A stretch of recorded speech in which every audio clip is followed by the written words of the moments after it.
from like Stitcher and what's the other one? Spotify. I can't get any stats from them. I mean, I probably could. I just don't know how. Okay. Everything looks like it's live.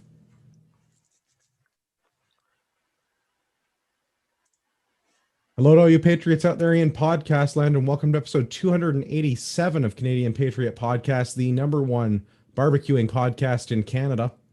We're recording on March 8, 2021.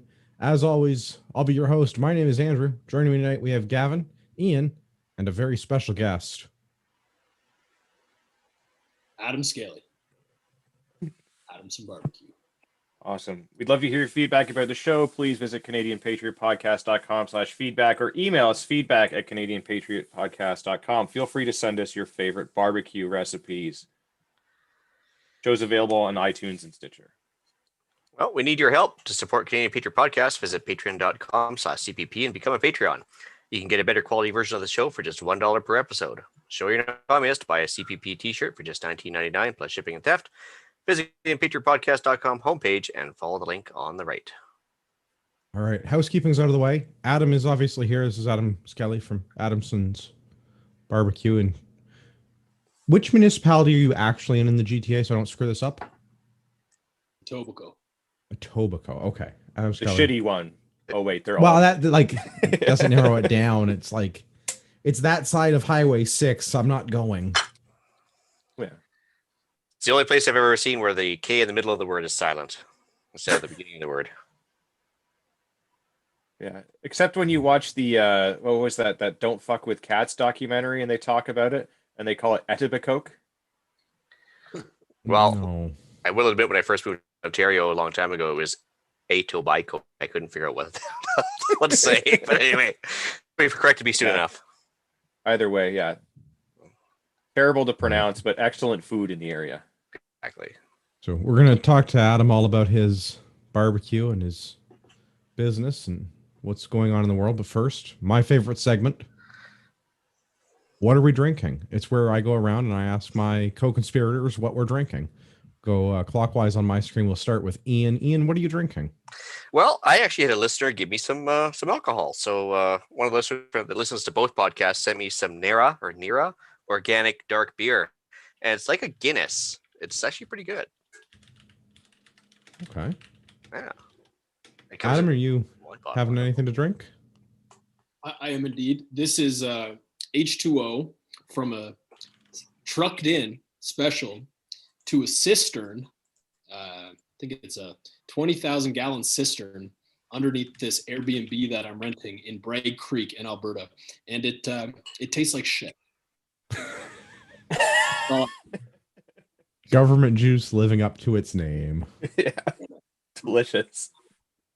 Gavin, what are you drinking, buddy? I've got a Maker's Mark and Pepsi Max. I have recently made the switch over from Coke Zero. You're not drinking the Coke Zero anymore? Yeah. Is it? I can't live up to their internal politics, so sometimes you just got to make a switch. I mean, I'm sorry to hear that. I hope it mixes okay. Yeah, no, it's fine. I've got chocolate milk stout, not unlike what Ian has, I imagine. Mine's from Wellington Brewery, courtesy of Brian. Brian's not on the show tonight, but I think Brian is trying to find the weirdest beer that I will drink, and there's no limit. Try way harder. This is good. I will drink lots of these. Bring me a weirder beer. All right. So we've got Adam on tonight. No news, no other stuff, no prepping, no book club. But we want to talk about Adam's ongoing entanglement with the government. I think entanglement's what the kids are calling it these days. But before we go about the current events, I want to get our listeners a little bit more familiar with Adam. You said you're in Etobicoke now? Are you from Etobicoke? Is that like where you grew up? Can you tell us about young Adam's life experience? Certainly. I grew up in Leaside as a privileged white male. My father was a small business owner, plumbing supply wholesale. business that he inherited from his father. I went through elementary and high school in Leaside.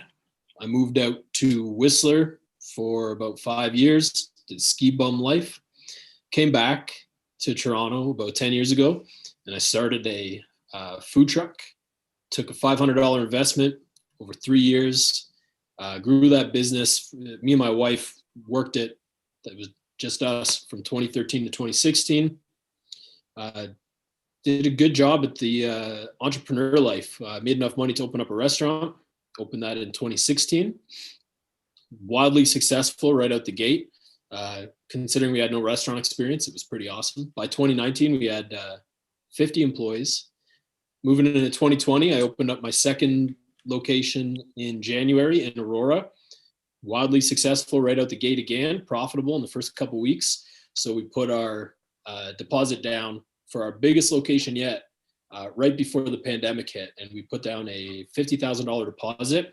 That was 2 days before the initial lockdown. And that's the one in the background of Gavin's page. Yeah. Biggest one yet, 7,000 square feet, 50 parking spots, huge building. It's going to be the flagship one. And the intention was to grow it to that size, profit from it for a few years, and then hopefully sell the whole rig and to get into something that my family was a little bit more passionate about. That's a lot of stuff, and it's a cool backstory. I want to go back and follow up on a couple of those points that you very quickly glossed over.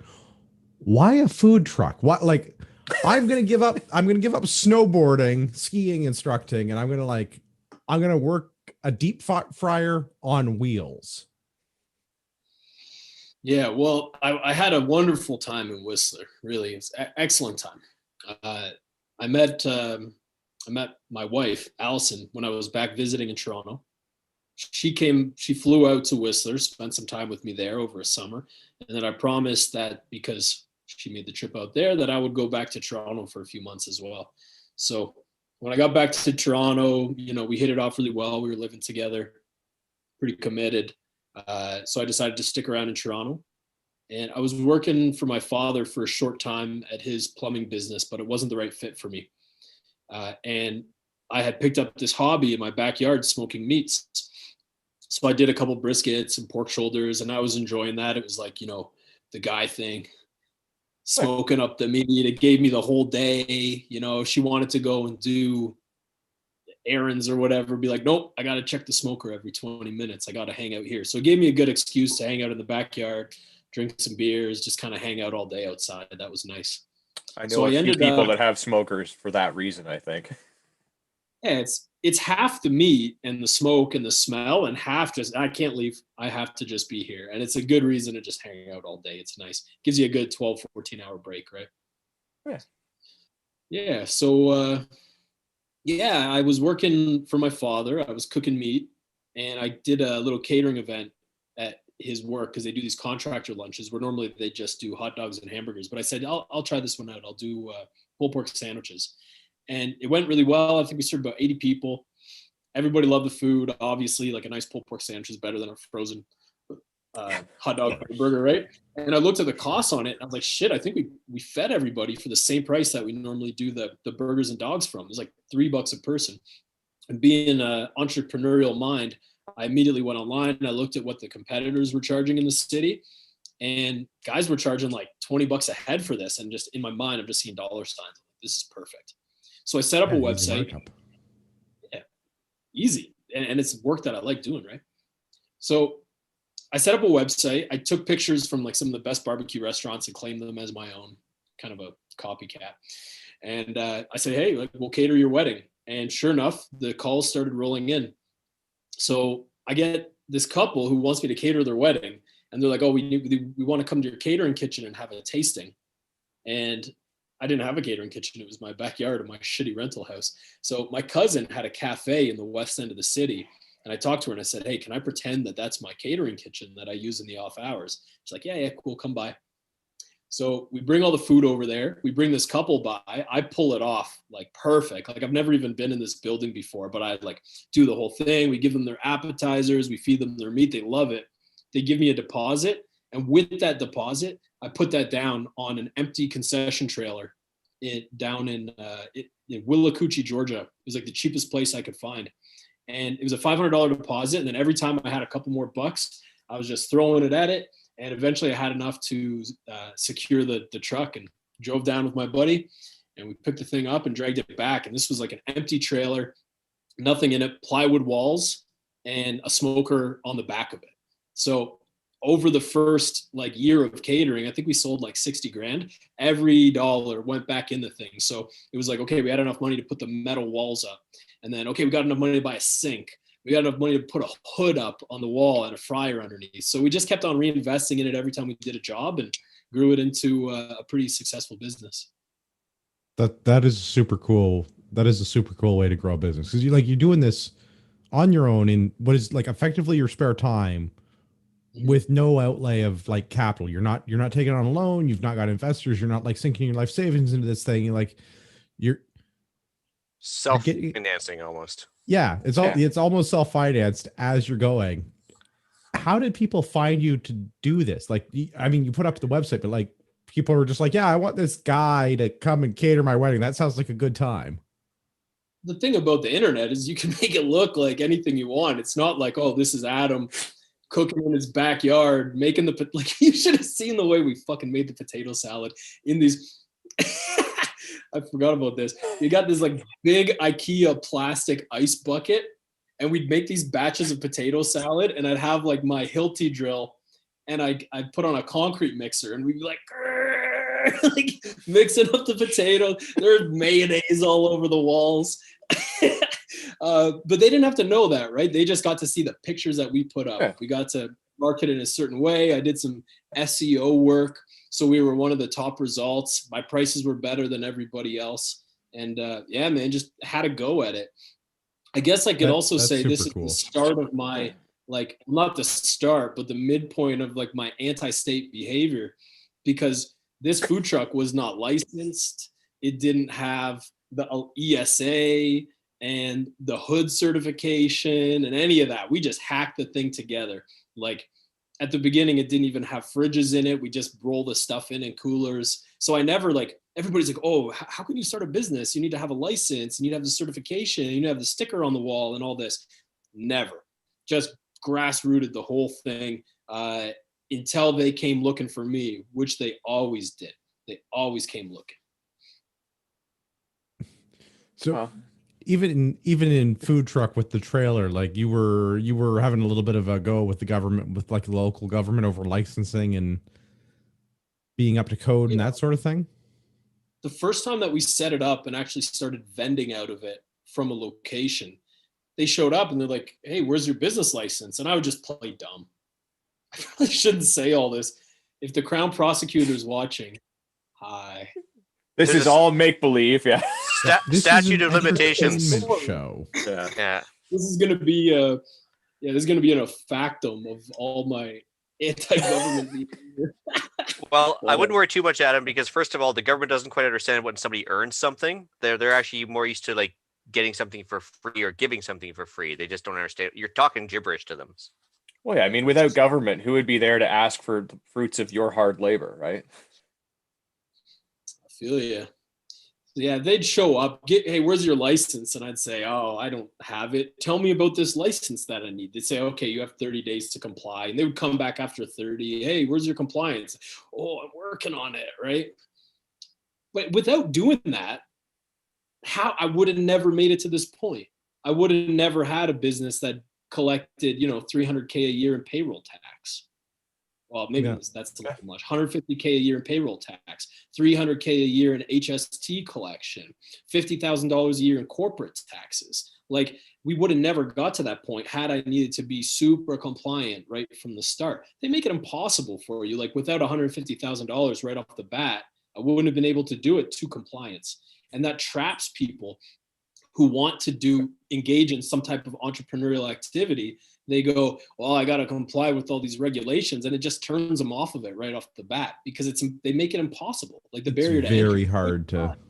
It's very hard to comply with the onerous regulations. And I like that you've gone through this and like it sounds like you figured it out as you go. I mean, obviously it sounds like you know how to do a bunch of this stuff, like to do SEO optimization and set up your website and to be able to bring in the business. Like, it sounds like you have a pretty good handle on how that aspect of it works, and to be able to navigate the bureaucracy of a government regulation while you're doing this at the same time, because it doesn't sound like you're drawing on a lot of previous experience. Like, this is you're not somebody who's run a bunch of different businesses and now you're like, I'm going to do a food truck next. It's like, oh, I have to figure out, okay, how do I get this licensed? How do I go through this process? How do we get this certified? It sounds like you're learning as you're doing it. How else can you? I mean, there's a course at, I think it's at, is it Simcoe College? I don't know, the one in Barrie. They have a food truck college course, like a 2-year program. That's ridiculous. And I think there's like 80 students and there's only like 40 food trucks in Toronto, but it's like this barrier to entry. Oh, I got to go to college to learn how to use a food truck. Money that you're spending on that, just buy a food truck. No or doubt. go work at one. Go work. Yeah, exactly. Go figure it out. Like, what is the school going to teach you about a food truck? Oh, it's just bonkers, man. Probably how to fill out the form. Make sure you get certified. Yeah. Well, and the professor's probably never owned a food truck in his life. Hell no. But he's written a lot of books, and that's kind of the same. It's pretty much the same, yeah. Yeah, he's probably eaten at like at least one or two when he's come into the big city.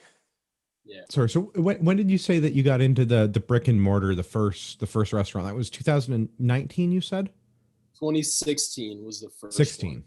So we had saved up about 150 grand because we had a really successful year of catering in 2015. Like, we did like 280 grand, me and my wife, and some temporary staff that we'd bring on for events. Super successful, man. We made like 120K that year and worked 8 months. Beautiful. That's not bad at Really all. Yeah. For third year in business, man, we killed it. The catering was amazing. The customers loved us. Our prices were fair. I was doing one event and my wife was doing the other. We'd like borrow my wife's father's truck and we bought another little smoker so that we could have like, just a trailer smoker at one and the big food truck at the other. We were killing it, like just entrepreneur success. Beautiful. We looked for a location for about a year, like all through 2015. We knew we were going to need a catering kitchen to work out of because our whole house was like catering gear, Cambros, catering hot boxes, cooking utensils, all that kind of stuff, and like fridges in our garage to try to keep the extra stuff we were bringing in. So we were looking for a place for about a year. And it was really hard to find something that we could pull the food truck up to and have the parking outside for an electrical hookup and be able to run the smoker. And right from the start, my father was offering me to lease his building because he had a warehouse that the tenant wanted out of their lease. So he was saying, hey, you can rent my warehouse. And I went, why would I use your warehouse? I want to have a lunch counter. It'll never work here.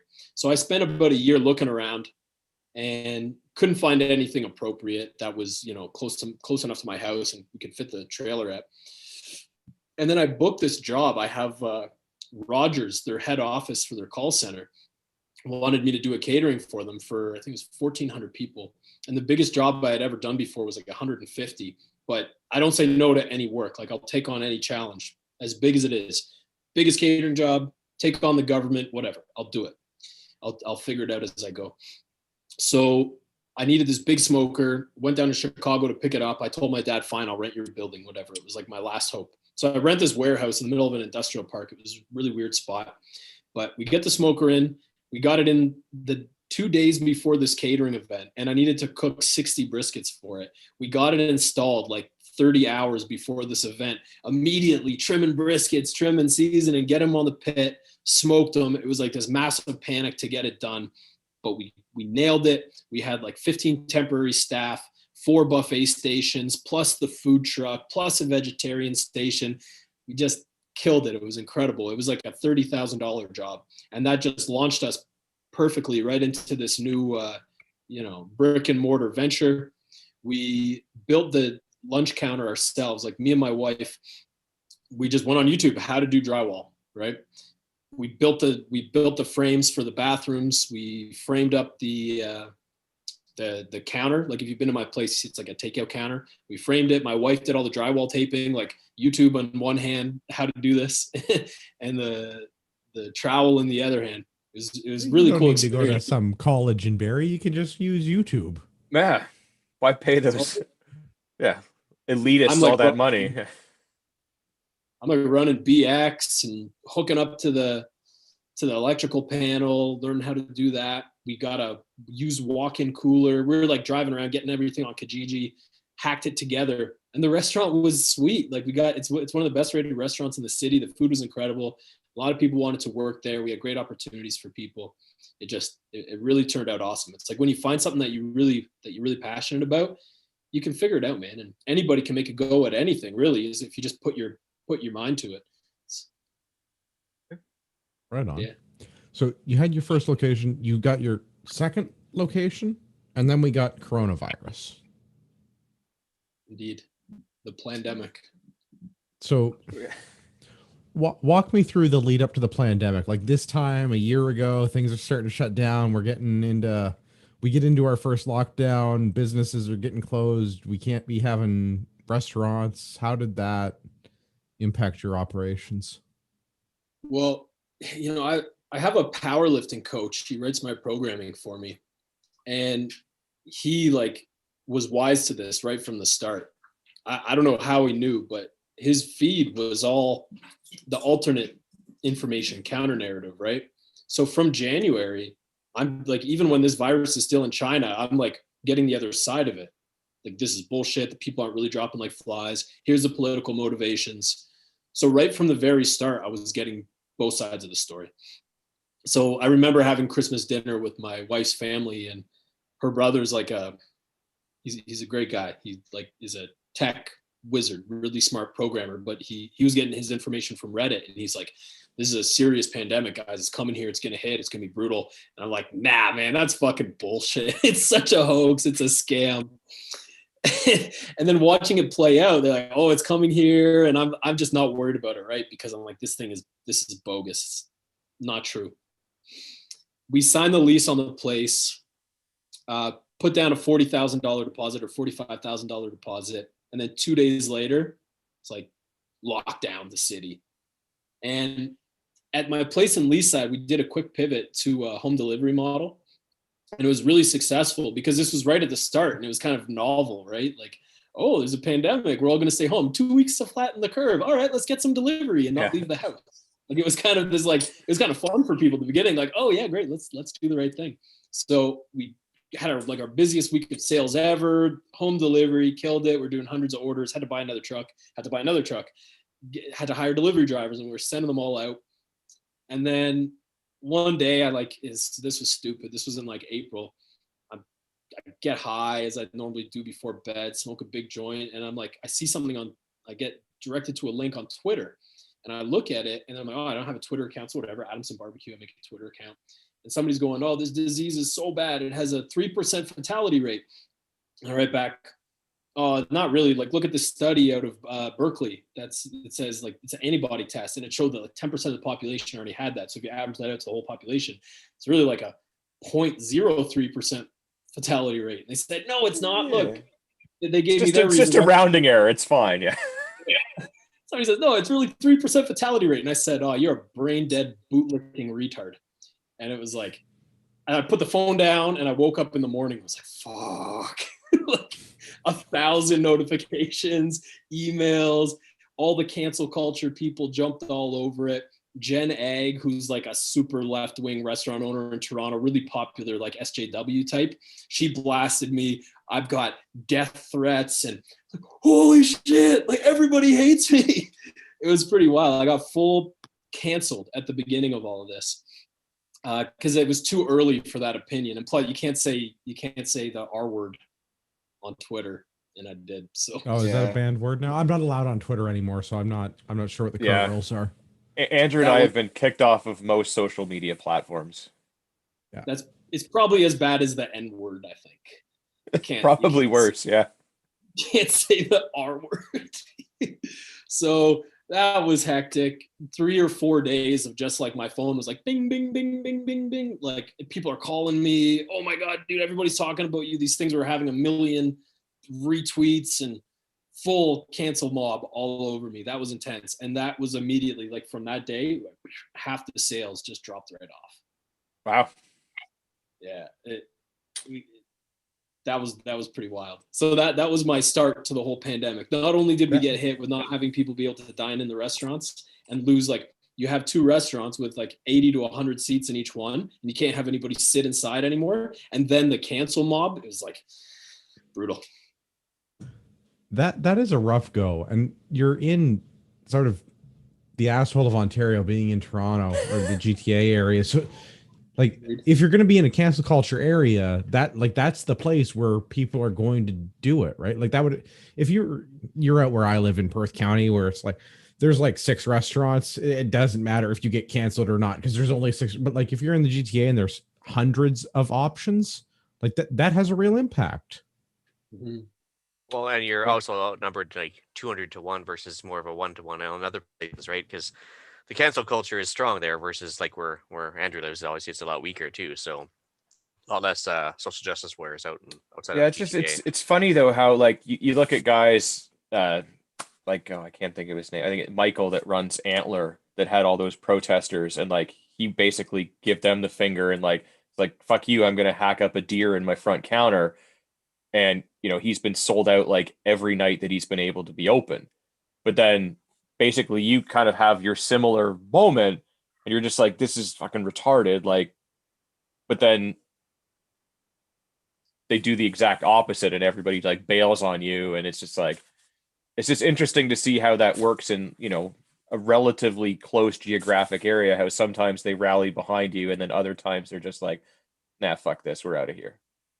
Well, I personally wouldn't compare what I did to what Michael did, because that was actually really clever. He had a leg to stand on, right? I'm not supposed to say that word. It's insensitive. And my first day on Twitter, it was very, it was a bad move, man, for sure. It was really dumb. Like, I wasn't putting out anything positive. He like uses the humanely raised meats. And if vegans are going to cancel anybody, cancel Adamson Barbecue, not Antler. Like, the guy, of anybody who produces meat, he's doing the wild game, really treating it properly. He hunts a lot himself. That was a really good message that he put out. Me saying retard was not. There was no silver lining to that. I'm not going to say that was the same level. But it's just how people get so butthurt by things. Like, yeah, maybe not the greatest thing to say. But like, come on, like who hasn't said something stupid at some point in their life, right? Like everybody. And I will likely continue to say stupid things, probably on this show later this evening. Well, if 287 episodes is any indication, yes. As an average, yes. Yeah. Well, I will say that was like, at the time, it was the most negative experience ever, right? It was brutal, like so quickly, like to have everybody like, I was scared to go outside. Like, my neighbors are giving me evil looks and shit. Like, that was really tough.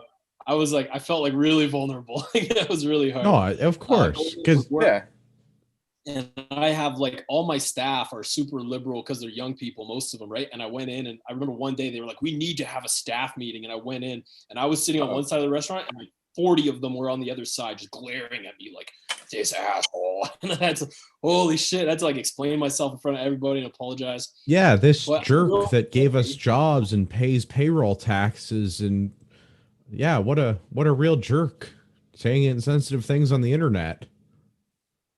They all felt like they were lumped in, like they were working at the place that was canceled. Now, I think only one guy quit out of all of that. A lot of them held grudges, but I will say that was like, as much as that sucked, that was my primer for the role that I'm in now, because when it came down to act, like how can more, conflict from the general public than that?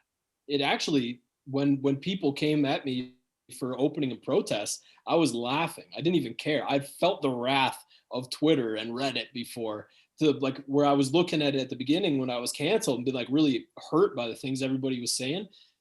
And that was like liberating because I got to deal with that. So now that when I have people throwing all the negativity at me, man, it just bounces right off. I could care less anymore. I've dealt with harder. So at the end of the day, that was actually like a real positive because it helped me develop that like sense of not giving a fuck what everybody thought, because I already had to deal with it. So had that not happened, I probably wouldn't be in the same situation today. I think that's a really good learning experience, and like you're still able to run the business. And yeah, okay, you got canceled, but it's on. They can't shut you down, so to speak. Like you're not able to run your business. It's not like that was not the time the government came in and chained the doors. Although we should probably discuss that part because I think that's a thing that did happen. So having that opportunity to go through and feel the Twitter rage, the Twitter mob being upset about things, and seeing the impact, and that, yeah, okay, so some of your staff were unhappy, but one of They them also left. like getting paid. Yeah, they still got paid, they still showed up, they still did their jobs. You're still cutting payroll taxes, right? I think that's a very positive learning experience. I would like to talk a little bit about when we got into the opening in protest that you mentioned, though. Because I guess you got to a point where you're not bought in on the pandemic anymore. You're going to open, and well, damn the consequences. You're going to open. Well, I never was bought in at any point. I never put on a mask on my face except for when I was on the airplane because you can't get on without one, or a really good doctor's note. I didn't have the doctor's note. I was never bought in. I can think of so many discussions with my staff where they're like, back at the beginning of this, I was buying them all vitamin D at the start because I actually cared and I wanted them to be healthy. So I bought everybody like a couple months supply of high dose vitamin C, and they're like, you should be buying us masks. I'm like, no, I'm not going to buy you a fucking mouth diaper. Not a chance. And I was trying to do the right thing. I wasn't going to get Adamson masks and tune into this whole collective delusion. It's just, I knew it was bullshit from the start, but I was complying, feeling it out. Okay, are they going to let us out of this? I knew it was bullshit, but I didn't know the extent of the bullshit. I didn't know the political realm of it. And really, also, I think there's like a spiritual realm happening here. Like that, as you tune into it, you sort of see the good and evil battle that's happening, right? So as we got into this, the predictive programming of the second wave, we're not going to lock the businesses down without evidence. And then Doug Ford fucking did it with no evidence. And it was just leading me up. I was getting more and more frustrated. Every day that I was not opening a protest, I was feeling like more and more of a bitch because I knew inside that it was bullshit. And as a man, you have to fucking do the right thing or else you lose your soul. If you keep complying in the face of tyranny, it just steals your soul away from you a little bit every day that you comply. And fuck the consequences. Even if I lose it all, like multi-million-dollar business, right? $3.5 million in 2019. With the 3 locations, I probably would have done $6-7 million in sales, maybe $8 million in sales without COVID in 2020. And I said, fuck the consequences. Like, you just have to do the right thing. And I'm not like a middle of the road guy. I don't take like a halfway approach. I wasn't going to be like, oh, everybody social distance and everybody wear a face diaper and we're just going to do this really safely, because I knew it was bullshit. So I couldn't take the halfway approach that most of the business community would have preferred for me to do. Like, people were all saying, oh, I would have supported you, but you didn't mandate masks on everybody outside. I'm like, why the fuck would I do that? Like, I know that's bullshit. I know that doesn't help anything. It's just going to make people more problem if they're outside. Yeah. It's not your problem if they're inside either. I mean, like, if people want to wear whatever kind of protective equipment or clothing, or if they want to wear it willingly because they think it does something or it makes them feel special, do it. That's the beauty of freedom. If you're too scared, stay the fuck home. And you think the lefties to be all over the my body, my choice thing. So, I mean, if you don't want to wear a mask, don't. If you do, you do. Great. Yeah. I got no issue with anybody who wants to wear a mask, man. I see people, like, I kind of laugh, like, you're driving in a car by yourself, you got 2 masks on. I'm going to chuckle. I'm not going to call you. I believe the correct number of masks now is 3. Yeah. They're outside alone, in the car alone. Yeah. Fucking retarded. Whatever you want to do. Wear whatever you want. I'll laugh at you in private. I'm not going to come assault you, or you're in my restaurant, you're wearing a mask, you're stupid. No. I'll voice my opinion on my own socials or whatever. But you do whatever you want. But just, it's not about why are we giving the most afraid people, the most terrified, sick people, the the soapbox to stand on and direct how everybody else is living. It's like this reverse evolution. And I'm trying to coin a term here. It's like we've gone from survival of the fittest to survival of the fattest.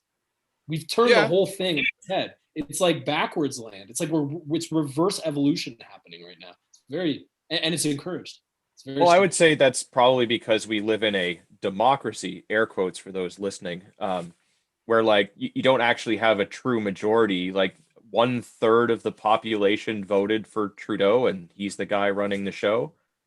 So like 2/3 wanted somebody else, but 1/3 is dictating how the whole country lives. So it's the same thing. You have these people. I'm not going to use the R word because I don't want us to get deleted, but like you have these people that are just like stupid, right?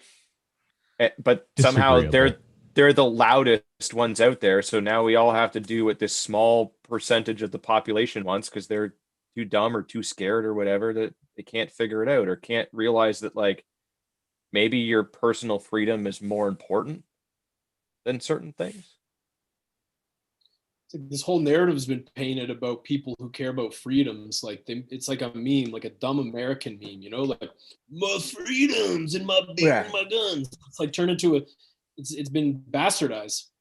And to be honest, I didn't care. Like these concepts like liberty and freedom and sovereignty didn't even mean anything to me before the start of this year. It never registered. It was never part of I thought that I was living in freedom. You know, I thought that my baseline for freedom and liberty was what I was already experiencing.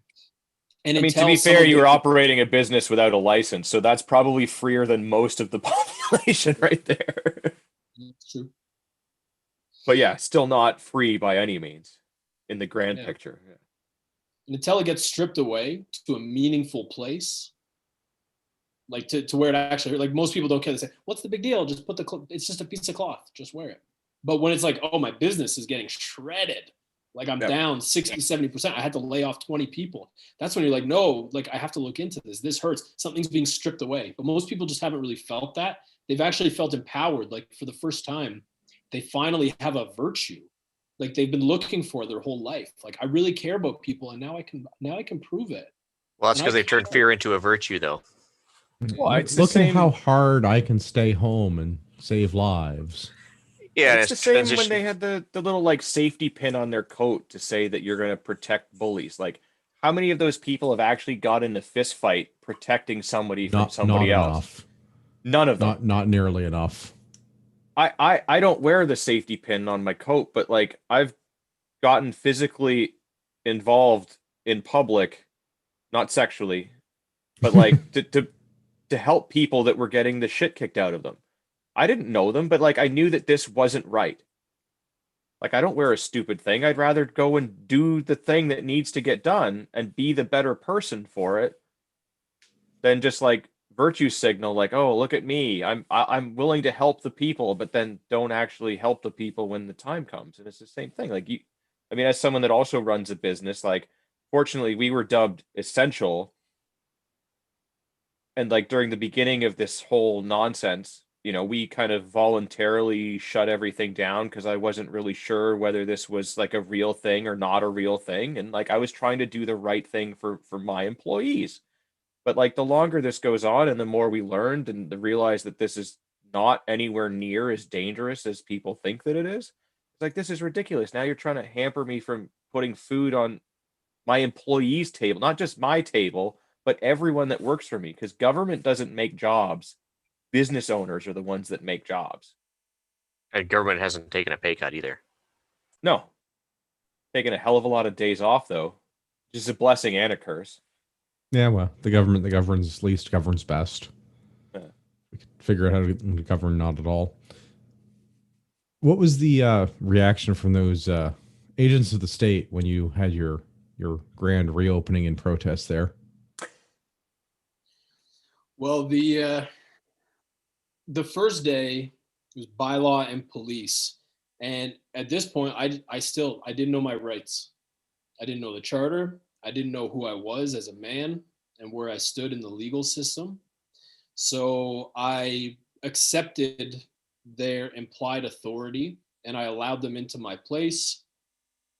I'm still I held pretty strong. Like I was good with them. I wasn't intimidated, but I still let them in, which in hindsight, I would do this very differently the second time around, knowing what I know now, especially about admiralty law and where I actually stand, like what the real relationship is between me and these alleged authorities. I would handle it a lot differently. It would go a lot smoother this time, but it was my first time. So I let him in. We got 6 cops in the restaurant, 8 cops, all just lingering. And I'm like, oh, they're allowed to be here. So I let them stay. The bylaws in there. The first day I got operating without a business license. And I think that was it. Maybe some other little stuff. The second day, you know, the protest was growing bigger every day. This is successful though. They didn't do anything the first day. It was cool. It was very peaceful. Everybody ate. Second day they came in, and at the end of the day, they finally gave me the summons under the Reopening Ontario Act. So that's the one that I wanted. That was like the violating section 7.0.2. That was the one that I wanted to challenge in the courts, because that's where you can bring up the evidence that declares this a pandemic. And that's what I was really looking for to do. But all day, like the energy was crazy and everybody was telling me, don't back down, take this all the way. And I said, fuck it. All right, let's go. Let's take it all the way. Like as far as I can possibly go. So the third day I wake up in the morning and I see on CP24 that they changed the locks. So I'm like, all right, this is going to be intense. Like we got to do the full thing. I got to find a way in. I wanted to take it all the way. I wanted to see, what are the authorities really going to do here? Are they going to arrest me? Are they going to arrest protesters? Because the protesters were there like 8 a.m. when I showed up. There was already a couple people there. And they're like, we're here for you, whatever you need. And I'm like, all right, fuck it. We went into the back unit. Well, first, the police were blocking access to the parking lot. And I tried to pull my truck in, and the guy's like blocking me. And he's like, you're not allowed on the property. They invoked, what happened was Eileen de Villa, for anybody who doesn't know, that's Toronto's chief medical officer. She's a fucking doctor. Like she's a doctor. She's not a politician or law enforcement. She was able to invoke the Trespass to Property Act on my property. Now, when you look into this act, the only people who can invoke it are the occupiers of the building. And according to this law, the occupier is the person in physical possession of the property, or the person who's responsible for the maintenance and the duties and actions performed therein. So she's not the occupier, I'm the occupier. But she invoked the act anyway. The authorities went for it. They hired all the police to come in and enforce it. Toronto Police Service just took this thing at face value. I think it was probably a combined government effort, because I was there every day, like, open up everybody, get your businesses open, like on Rebel News and shit like that. I'm like, look what's happening, just open, because I was trying to start something, hoping that people would follow suit. So the police just like, they took it at face value and said, all right, if you come into that restaurant, you're going to be trespassed. And I didn't know at the time the specifics of that act. So again, I just bowed to their authority like a bitch and said, okay, fine. I accept this. Well, I didn't really like a bitch. I went in anyway, but we went into I told them, well, are you going to block access to my welding shop in the back too? Because the building split in 2. So they finally let me in. We went into the back unit. There's one wall separating the back from the front. And there was a great girl who was there first thing in the morning. She was there with her tools and her truck. She's like, whatever you need, I got you. So it's like, fuck it, cut a hole in this wall. We're going to bust in through the back. So she primed it all for me. She cut a nice square, removed the drywall, removed the insulation, and just didn't cut through all the way so that we could kick it down, because I thought that'd be fun. The protest was growing in size. So it was like there was 100 people, and it's 10 o'clock and there's 200 people, and it's 11 o'clock and I'm hearing there's a protest over at Queen's Park, Randy Hillier's, and everybody's coming here after. So we waited until like 11:30. Now there's like 300 people outside. The cops are fucking all over the place. At this point, there's like 50 cops outside. I go in they didn't let us get our food in too. They blocked access to the street at both ends. We truck in our food every day from the main location. It's like a commissary, and we bring the food in fresh every day. They wouldn't let my truck in off of Islington. So we got a bunch of the protesters to go up to the truck, grab everything, and walk it over past the cops. We went in through the back door, booted through the drywall. People like moms with their little kids and old people and young people were crawling through this hole in the drywall and like moving the studs out of the way, all came in through behind the counter. Then we kicked down the door that they had drilled shut. Like they put some angle brackets in between the door and the door frame. And a bunch of us kicked down the door. It was a big scene. If you've seen the videos, like I burst through the door and fell into the crowd, and everybody came in and we filled the place. I went back out the back door to let more people in, but a cop made his way inside right to that hole in the drywall. And he made it onto the restaurant side. So I'm sitting on the other side, and he's holding his taser, pointing it at me. He's like, if you come in here, you're getting tased. And I was like, shit. I was really scared. I'm like, I don't want to get tased. But I told him, dude, put down the taser. And he holstered it, and I walked into him, and then he just grabbed me and arrested me. Because I knew, again, I was going to take it all the way that day. I wanted to see what they were really going to do. I knew there was something about the optics of getting arrested that day that would throw more fuel on the fire. And again, I'm not a middle of the road guy. I wanted to take it all the way and see what would happen. So they perp walked me all the way outside the restaurant, right as the fucking horses were charging in. It was crazy. Like 6 horses almost trampled through the crowd of people as I'm being pulled away. One guy runs over to me and tries to pull me away from the officer. He gets thrown on the ground. He spits in the cop's face. He gets arrested too. I got walked all the way up to Islington, thrown in a car. There's a crowd of people surrounding. And I got hauled off and held there for 30 hours. It was just intense. That is a rough work day. Yeah. I'm honestly just amazed that they must have solved all the crime in Toronto, that they had that many spare officers sitting around to like take care of a restaurateur. I mean, like Jane and Finch wasn't busy that day or something, or what was going on? Like, I mean, pandemic, everybody was staying home. Yeah. Even the gangbangers. Yeah. Obviously. Clearly, they're the most compliant with the law. 253 cops. Yeah. I mean, that is a lot of police. And think of their hourly rate. Well, I got the bill. You guys Yeah. Well, I wanted to ask about that because I had read that you had received a bill for it, and I wasn't clear on what was on the Rebel with. What did they end up billing you for? Well, it was like, so it's a demand letter from the health board for, there's like about 150,000 for the cops that day. And then there's like $8,000 for the locks being changed, and that contract. That is a very expensive locksmith. Yeah. They changed like 2 locks, and they, like the little $2 angle brackets at Home Depot with the like 2 holes in the side. Yeah. They screwed on, there was one of those at the top and one at the bottom that were screwed in, and they changed 2 sets of locks. Oh, it was like $8,000 for that. I was like, why would they even bother changing the locks if they're going to just bolt the door shut? Like, what's the point of that? Well, the doors that actually had deadbolts, they changed those, but the other door didn't have deadbolts, so they just screwed it shut. Yeah, but yeah, pretty expensive, 160K for the cops that day.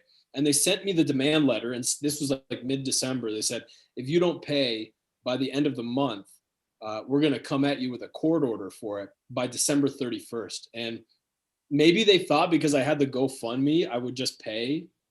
I didn't. I never even responded. It's like, fuck you, I'm not paying your money, come get it. And they never did. There's no court order. They never went and got one. There's some discrepancies with the law. Like they use section 22 for this closure order. And this is like a health board act, right? So it says they closed it because there was reasonable and probable grounds to believe a communicable disease exists on the property. Now, I disagree. I don't think there are reasonable and probable grounds to believe a communicable disease existed in there, because you'd have to bring in a fucking scientist and swab it and run your fake fucking PCR test at 40 plus cycles and prove there's a COVID in there. Like, you can't prove that. But they use that. And then section 24 of that act says they can come and collect if they had to do enforcement. So as soon as we put in an appeal to that order, they lifted it. So I'm not even sure if they can try to collect that anymore, because there's no order anyway. And they lifted it as soon as we entered our appeal. They just said, oh, order's lifted. So they know, like, they don't want to fight that, because they're going to have to prove that there was reasonable and probable grounds to believe a communicable disease exists on the property. It seems a little bit clownish that they would bill you for the services of the local constabulary for you trying to open your business and them wanting to not have you open. Like, that seems like, that's a big difference. You're not allowed to have your business, but also we're going to make you pay to enforce that your business remains closed. Like, that seems... Well, I've got a theory there that it's not actually, like, they don't think they're going to collect on it. it's just like everything else with COVID. They have one strategy, and it involves fear and intimidation, because they don't have the law and they don't really have science except for the science, whatever the fuck that means. And Doesn't mean they don't anything have anymore. they don't have the courts, they don't have the data. So all they have is fear and intimidation. So that invoice has just circulated around through the establishment media, and business owners get in touch with me because they want to know about options and what they can do. And they say, but man, bro, I don't want to get that invoice that you have because you're gonna have to pay that. I'm like, I'm not gonna pay it, man. Like they haven't got the court order, they probably never will. They don't care about 200 grand anyway because they printed a what do we have to have 1.4 trillion or something like that. It's not about the money, it's about how it makes everybody else feel and how it keeps everybody else impressed. So it was kind of funny because they held back that story. The establishment media never reported on that. And then about, what was it, 2-3 weeks ago, I did a press conference to talk about the constitutional challenge that I filed. And it was really good. It was like a half an hour. I gave a great talk. It got like, I had some independent guys come by, and it got, I think it's up like within the first couple of days, it was like 700,000 or 800,000 views between Facebook and YouTube on this video. So it's obviously a good story, right? People wanted to see it. But I had CBC, CTV, and Global all show up, and they filmed the whole time. They filmed for like half an hour, asking questions, the whole thing. They didn't report fucking a word of it. Nothing. They didn't talk about the constitutional challenge at all. They didn't talk about anything. And it was a good story. So when people say news just wants clicks, right? This was a great story. It got a lot of views on the independent channels, but they never reported any of it. But you know what they did report on? The fucking invoice from 2 months before, or the demand letter. So it's like, it's this information warfare. So I put out one that was really successful, like 600,000-700,000 views with my side of the story, and they countered it. It was like the next day, it was like CBC, CTV, Global, all the establishment media was like, look at this invoice that he got sent. I'm like, that's a 2-month-old story, 2.5 months old. They're never going to collect on it. They didn't talk about the court order. They just said Adamson Barbecue got a bill. So it's to scare everybody else back into submission, right? Don't do what he did because this is what's going to happen to you. So you'll get the big. So that really opened my eyes to the establishment media versus the independent guys and how that really all works. I mean, it's, as gun owners, we see that frequently because, I mean, that's another big topic right now is the whole, gun owner debate and this and that. And like, I've attended many of these firearms town halls in person, and, we represent ourselves generally very well at these things. And like, there'll be like 90% pro, responsible gun owners in the crowd and a very few, vocal minorities. And it'll either not get reported at all, or they only report on like the 1 or 2 small minor negative things, right? And it's the same thing. It's like, your constitutional challenge and all the other things are like, this is bullshit. Like, this is like, I've got actual factual evidence that can be backed up by like independent sources if you look into it, but we're just going to ignore that and not talk about it all. And then it's the like, but did you see the bill that he got? Or like, Andy doesn't have a business license. You're like, you just keep throwing more shit on it just to make you look bad. But it's like, they're ignoring all the other stuff, or like, this guy is absolutely right talking about all this stuff. Like, he's just trying to make a living and like serve fucking barbecue sandwiches to willing customers. Like, that's what this is all over, right? Pork and pay his 40 employees. Like, that's the thing that makes it so absurd. It's like, it's not like you're trying to like, you're pointing a gun at people and like jamming sandwiches down their throat and forcing them to pay you for it. People are willingly going in. That's a business model right there. Yeah. Talk about that after. People are willingly going there, accepting whatever risks may or may not exist. And that's not okay. It's ridiculous. Can you walk us through your constitutional challenge and how that process is, and where you're at, and what you're trying to get through that process? Yeah, for sure. I'll start with this. When I was locked up that night, I had the one of the guards at the jail come over, and he's like, "Bro, did you know you had a GoFundMe?" I said, I had no idea, because the couple days before, everybody's like, should we start a GoFundMe for you? I said, no, that's fine. I don't need money. I'm good. But anyway, someone set it up and he's like, it's at $30,000. He comes back a couple hours later. Dude, it's at $70,000 the next morning. Bro, you have 110,000. So I'm amped. Like, sitting in jail was not even hard because I was so pumped. Apparently there's a protest happening outside the jail. I was jazzed on that. And then all the money, I knew I could do something good with it. So it ended up raising 335,000, and it was under this great guy set it up for me, a guy out here in Alberta. And it was all for my legal expenses. And to defend myself from my criminal matter shouldn't cost too much. Like, if it goes to trial, maybe like 20 grand or something. The civil stuff, if I just comply, I don't really even have to do anything. If I comply, it doesn't cost me fuck all. I just need to comply. But what I can do with the rest of it is I can file a constitutional challenge going after all the evidence of the Reopening Ontario Act. So I had one lawyer at the beginning, and I don't want to like slander, but typical lawyer. I got a really bad vibe. I'm like, he was putting on his mask and shit whenever the cameras were there at the barbecue restaurant, like just being, I don't want my wife to see me with my mask on. I was like, this guy's the wrong dude. Yeah. Fired him. Then I switched to my corporate lawyer, used him for a bit, and he's like, keep crowdfunding. You need more. I'm like, why? Is this so I can pay you more money? This is weird. Fired him. And then I found this great team. They're activists. They don't wear the mask. They already had something filed against their landlords because they were hassling about the mask. I thought they were great people. They wanted to attack the evidence holding together this Reopening Ontario Act. Then we brought on another litigator named Michael Swinwood from Elders Without Borders. He's done a lot of activist work before. And these guys know the depths of this scam. These guys talk about Bill Gates and the Pope and the World Economic Forum and United Nations. They know the whole deal. So this constitutional challenge is going to attack all of the evidence, or question all of the evidence that's holding together this pandemic narrative. So we've got 3 PhDs on it. We've got a PhD statistician who's going to speak to, the excess mortality or lack of excess mortality. We've got a virologist who's going to talk about the PCR test, how much of a fraud that is. It's not even a test by nature. Wow, shit. It's even the CDC has come out and saying that whole thing is screwed up. Yeah. It's only a test if you have a reference point, right? And your reference point would be some type of viral isolation.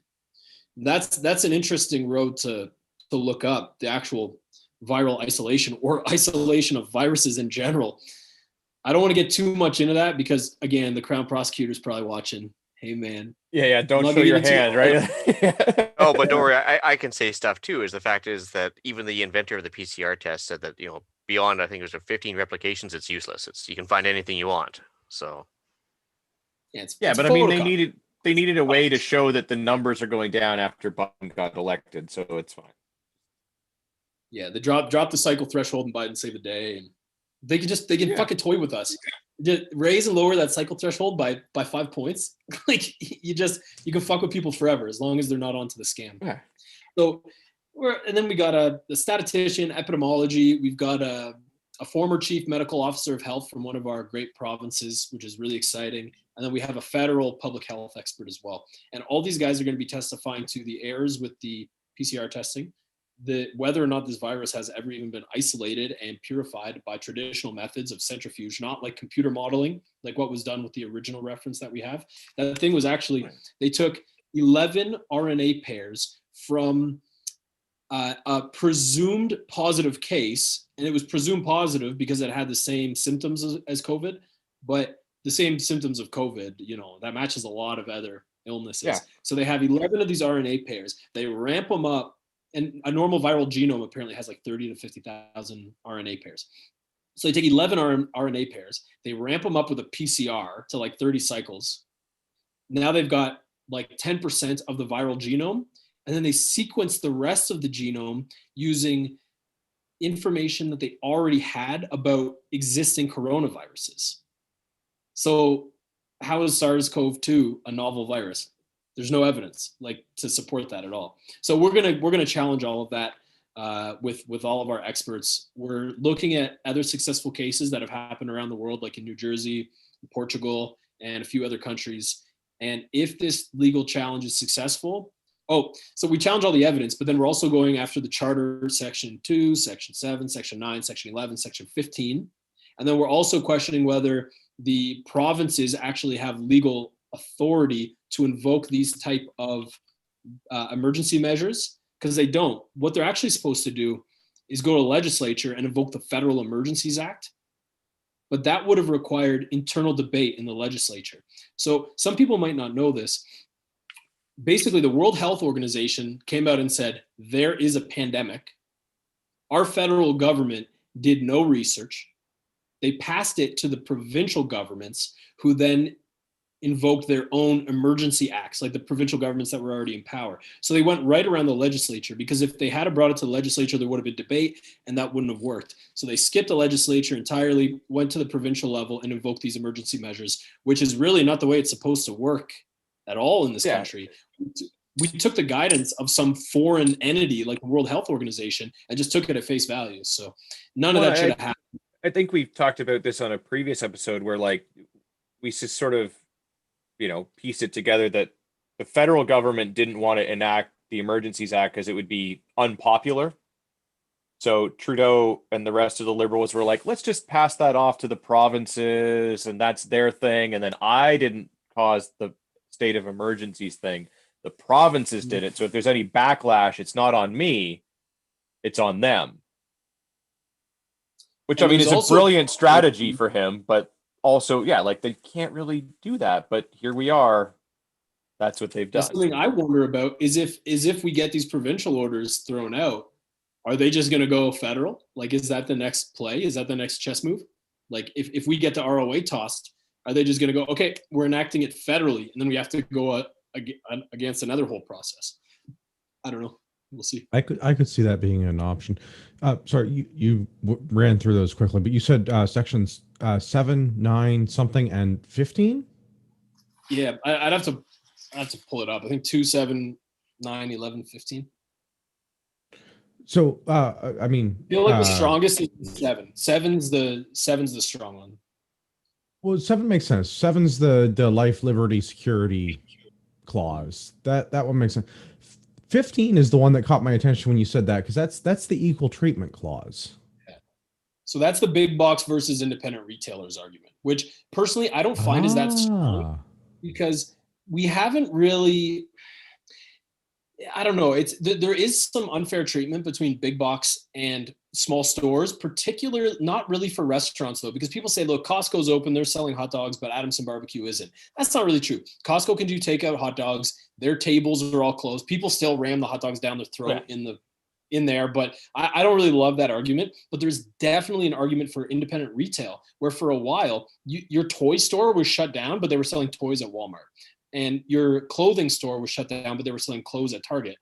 That was really bad. And we have a co-litigant on our case from independent retail who can vouch to that. But it's not a strong argument for restaurants, but it is for independent retail.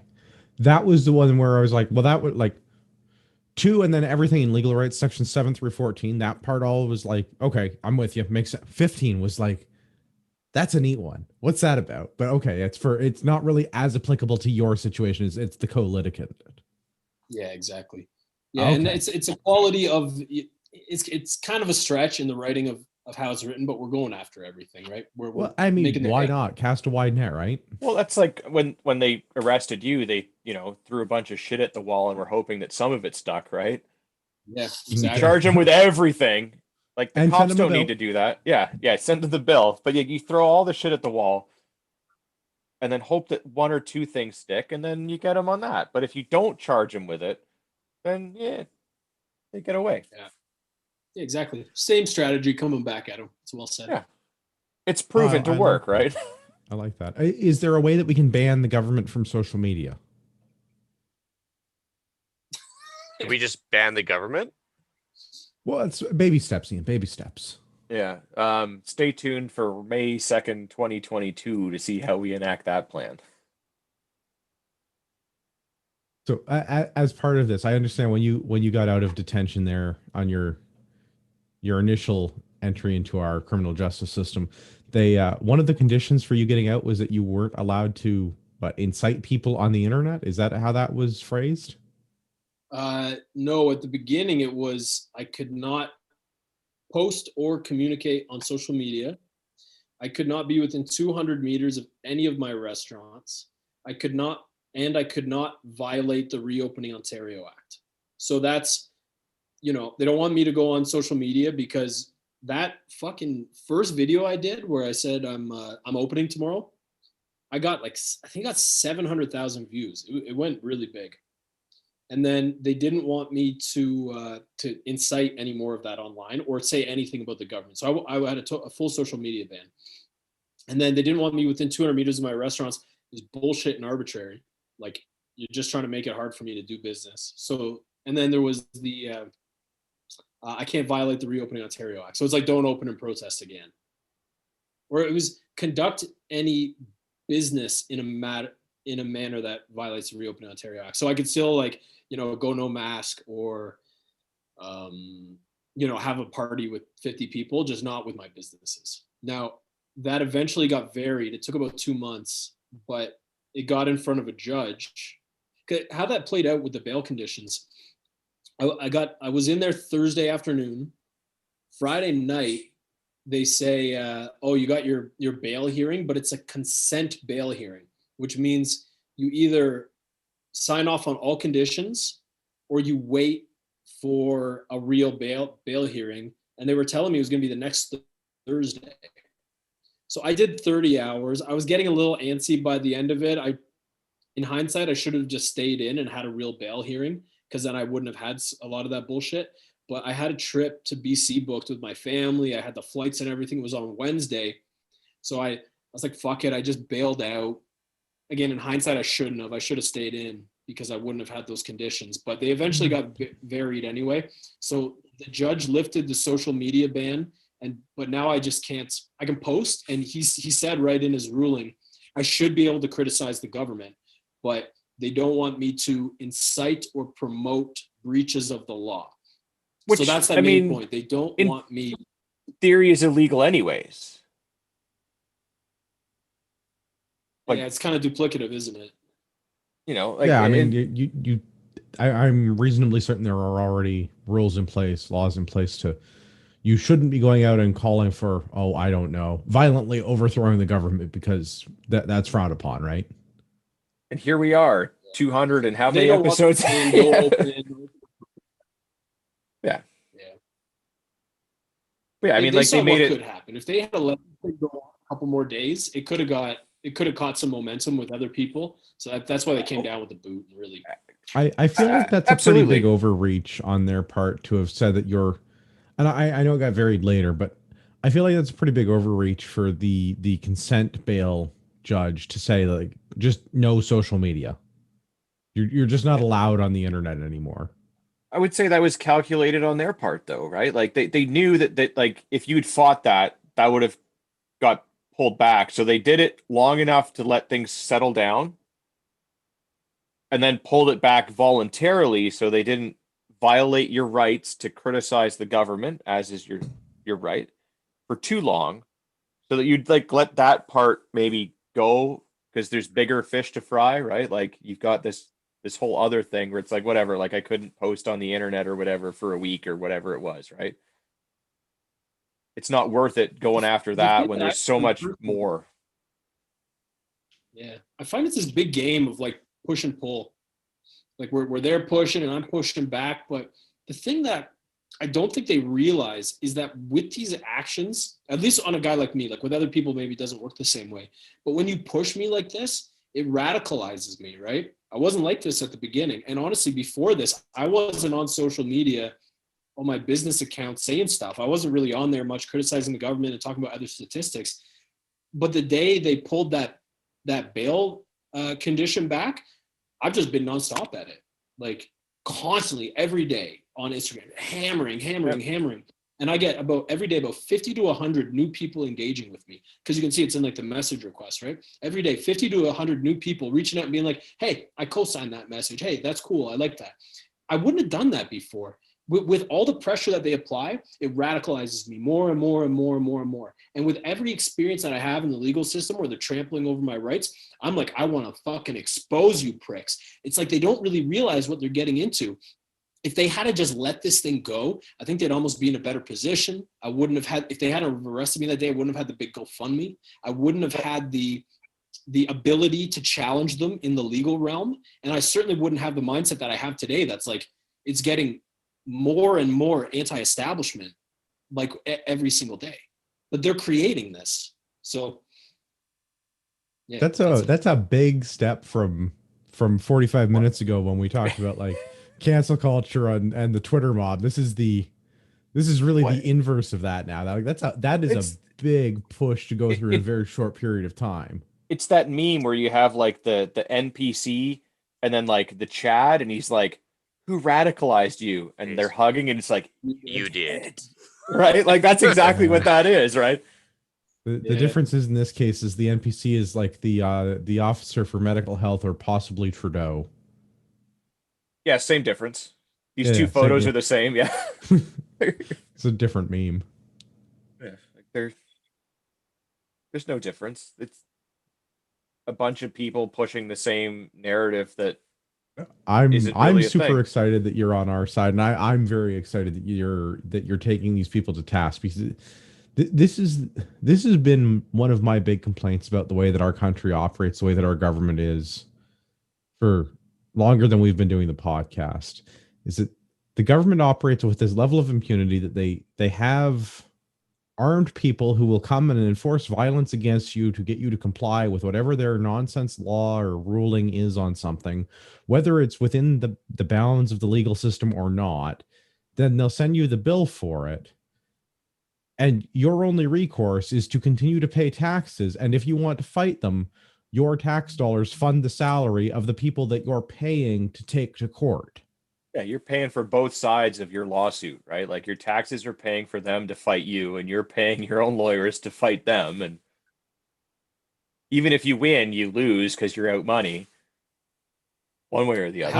I'm really glad to see that joke that I just can't make right now, but in 6 months, man, fuck. Well, when we get you back on and we can say things in hindsight after we're through litigious processes, because we don't want to put a post-it note right here. I really want to come back to this in like 6 months and say something really funny. No, that I can totally appreciate that. And I mean, Albertan's been commenting along here on the YouTube, and he's right. This is really death by process. This is the government trying to get you to comply. I mean, much in the same way that they were trying to get you to comply originally with getting a business license and getting certified and putting the sticker on your range hood. It's really like they're trying to force you to comply or give up through the difficult and onerous process of being compliant. Yet it just hardens me more and more and more. And the more I realize I'm one of the only people standing up to this, the bigger my responsibility becomes to challenge it, right? And I mean, look, I kicked down the doors, man. I can't back down now. I can't. I have to go all the way. Yeah, as someone was there on the outside of the building as that door got kicked out from the inside, that was amazing. Like just the energy in the crowd all of a sudden when you heard that like thump, thump, thump from the inside, and like the cops were kind of standing there and they're like, what the? And then the door just like flew open and like everybody rushed in, and what's his face from the Rebel, David Menzies, may or may not have been trampled as the crowd of people. And so I mean I was there, and if you buy the hoodie, which you should, I'm in it. My wonderful girlfriend Angela's in it. I'm the guy in the red hoodie. We're both in it. So just buy the thing, support a good cause. But I was actually live streaming it on the Canadian Patriot Podcast Facebook page as that happened. And just to be there was awesome. That like, were you there before there was a crowd at the back door, and so 20 people guarding the back door, and the cops tried to go in, and we made them stand down. Yeah, so maybe just for I mean, I think I've maybe talked about it for our listeners, but I'll do it for your sake. Give my lead up to the event in a very brief manner, if I can. So, we'd been trying to get down there, I guess, for the first couple of days when you had decided you're going to open and protest, because I'm very much a pro-liberty advocate, and was going to do that, but just work and everything else couldn't get down there until the day of like the mega protest, right? And I actually got a message from my buddy that lives up in Aurora near your other place, and he sent me the video that you had of them changing the locks. I take a lot of weird classes and have a lot of weird skills, some of which involve opening locks that are locked. So he's like, you should go down to this place with your kit and see what's up. So I may or may not have packed some things. And when we got there and we're kind of hanging out, there was already, like you said earlier, like people milling about, but like you'd already had that, it seems, well underway, and I didn't need to do anything. So we're kind of hanging out and seeing what's going on. I'm like, all right, like this guy's going to open up soon. Like I'm looking forward to get a barbecue sandwich, which was like the real reason I was there was to financially support somebody that I believed in. I didn't realize that it was going to be this massive, massive thing when I showed up that morning. I'm glad that I was there for it and was able to support it, but like I was looking to go buy a sandwich, have some lunch with my girlfriend, support someone that was doing something I believe in. So we go, That's what a lot and of like, down there. yeah, and it just like the crowd just kept growing and growing and growing, and like the police presence of like the cops, like literally, you know, like a few feet apart, certainly not social distance because they were closer than 6 feet apart, surrounding, you know, at least two sides of the building where the doors are. And then like people kept going in and out of the back room. And you know, at one point, like you were talking to a bunch of people, and my girlfriend came over and like she gave you a big hug, and that was kind of before you went in and like went into the back and then kicked the door out shortly. And I came over and we talked briefly, you know, and then we kind of you went in and like we're like, okay, like there's something happening in that back, because yeah, there's guys guarding that door, and the cops were kind of like, what the fuck is going on here? But like we're not allowed in the back because I guess it's owned separately or whatever it was. Like we're focused on the restaurant, not the back of the building where we have no authority.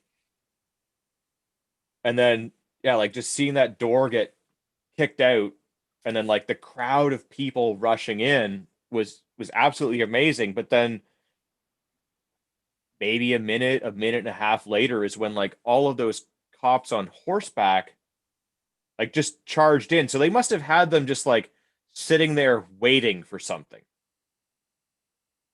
Right? Like they knew that this was going to escalate in some way. They had them on standby, like, you know, a block and a half away, like around the corner behind one of the other like commercial properties in the area. And then probably got on the radio or like, you know, shit happened, like send the horses. And like they burst into that parking lot. Like, and they were within a couple of feet of me. And I was like, what the fuck is going on? Like, you know, this escalated very quickly at this point. And I was worried they were going to start putting tear gas or something. Cause like, I don't know what's going on. All of a sudden horses are riding in and I'm like, this is crazy. And then I start panicking a little bit because like they kind of pushed me and my girlfriend apart. And I'm like, okay, where the fuck is she? Because I don't care about anything else at this moment. And then as soon as I saw where she was and she was close to me and I was fine. And then it was like, okay, like they haven't really done anything. They've just like now have horses in front of the door and are stopping people from going into the restaurant. But one guy that did manage to get in and buy a plate of food came out and was, you know, nice enough to share a little morsel with everybody. So we did get to actually sample a little bit of barbecue that day. So it was all worth it. All worth it. But yeah, it was amazing energy in the crowd, especially when that door kicked out from the inside.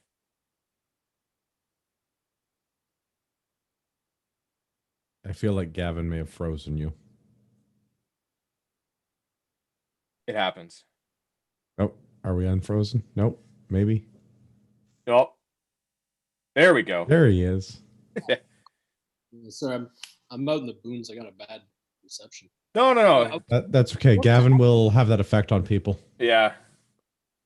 I wanted to ask you a question. So, as a neutral party, you're not there to protest. You're just there to get a sandwich. You're with your girl, so it's probably a little more tame because of that too. Maybe not getting as involved. What was the vibe for you there? Because, yeah, I mean, it was awesome. I mean, I'm certainly not opposed to protesting the government, having attended several over the last while. And I think it's important for people to support whatever the cause it is. Like, even for people that I don't like and agree with, I think it's important for you to support your cause. I wasn't expecting that to be the thing, but when I got there, I was like, I can get behind this. Right? Like, the reason I'm here is, like, at least in part to protest, because it's like this guy's opening under protest, and I believe in, vote with your wallet kind of a thing, right? Like, so if I don't like something, I'm going to not give them money. If I like something, I'm going to give them money, because that's sort of the driving force for the vast majority of people, right? Like, there's a reason why I'm not drinking Coke anymore, and that's because I don't like the way that they've taken certain directions, and I've switched over to Pepsi. Mm-hmm. Well, okay. So the media, establishment media, certainly painted a certain picture with the scene that was there that day. Yeah. The cops had to come in to control the unruly crowd and things of that nature. There were So old people and kids. Like, they're old people and kids, and I saw that too, where they were like, so there was one guy, I guess, that was like some white nationalist, or like had those tendencies or whatever, that was in the crowd that, like. But enough about Gavin. Yeah. But, like, I'm sure that you didn't call him up and were like, hello, Nazi brethren, please come down to my establishment and protest with me. Like, it's some guy that had whatever views. Like Paul Yeah. Fromm or the previous Yeah, like, day. yeah. He came down of his own free will, because it was something that, for whatever reasons, he felt he had to support. It had nothing to do with you calling him and wanting him there. And there's a vast diversity of age groups, genders, races, and I'm sure sexual orientations. I didn't ask everybody because it's none of my business, in the crowd of people that are supporting you, but they hone in on this one guy that has some questionable ideals and focus on that. And they're like, oh, everybody there was white. Everyone there is a white nationalist and racist and all that. Like, that's not what the actual thing was. But again, it's the same thing. It's that mainstream media, they pick on one thing, and it doesn't matter what you said or did. They're going to focus on that one minority of the people that was there to paint a bad picture of you. Like, they're calling you this and that. There, if there was only, say there was only a handful of cops there just giving out tickets or whatever, what kind of scene would you have imagined there from what you experienced that day? It probably would have been like nothing, right? Like a big nothing burger. Like, if the cops were just there and, like, they handed you a bylaw infraction ticket for a couple $100 or whatever, like it is, like $800, I think, is the max. And they're like, here you go. Here's your bylaw violation ticket that you'll be able to not pay because you're opening in protest and Trudeau attended a protest. So, like, if the leader of the country can do it, so can everybody.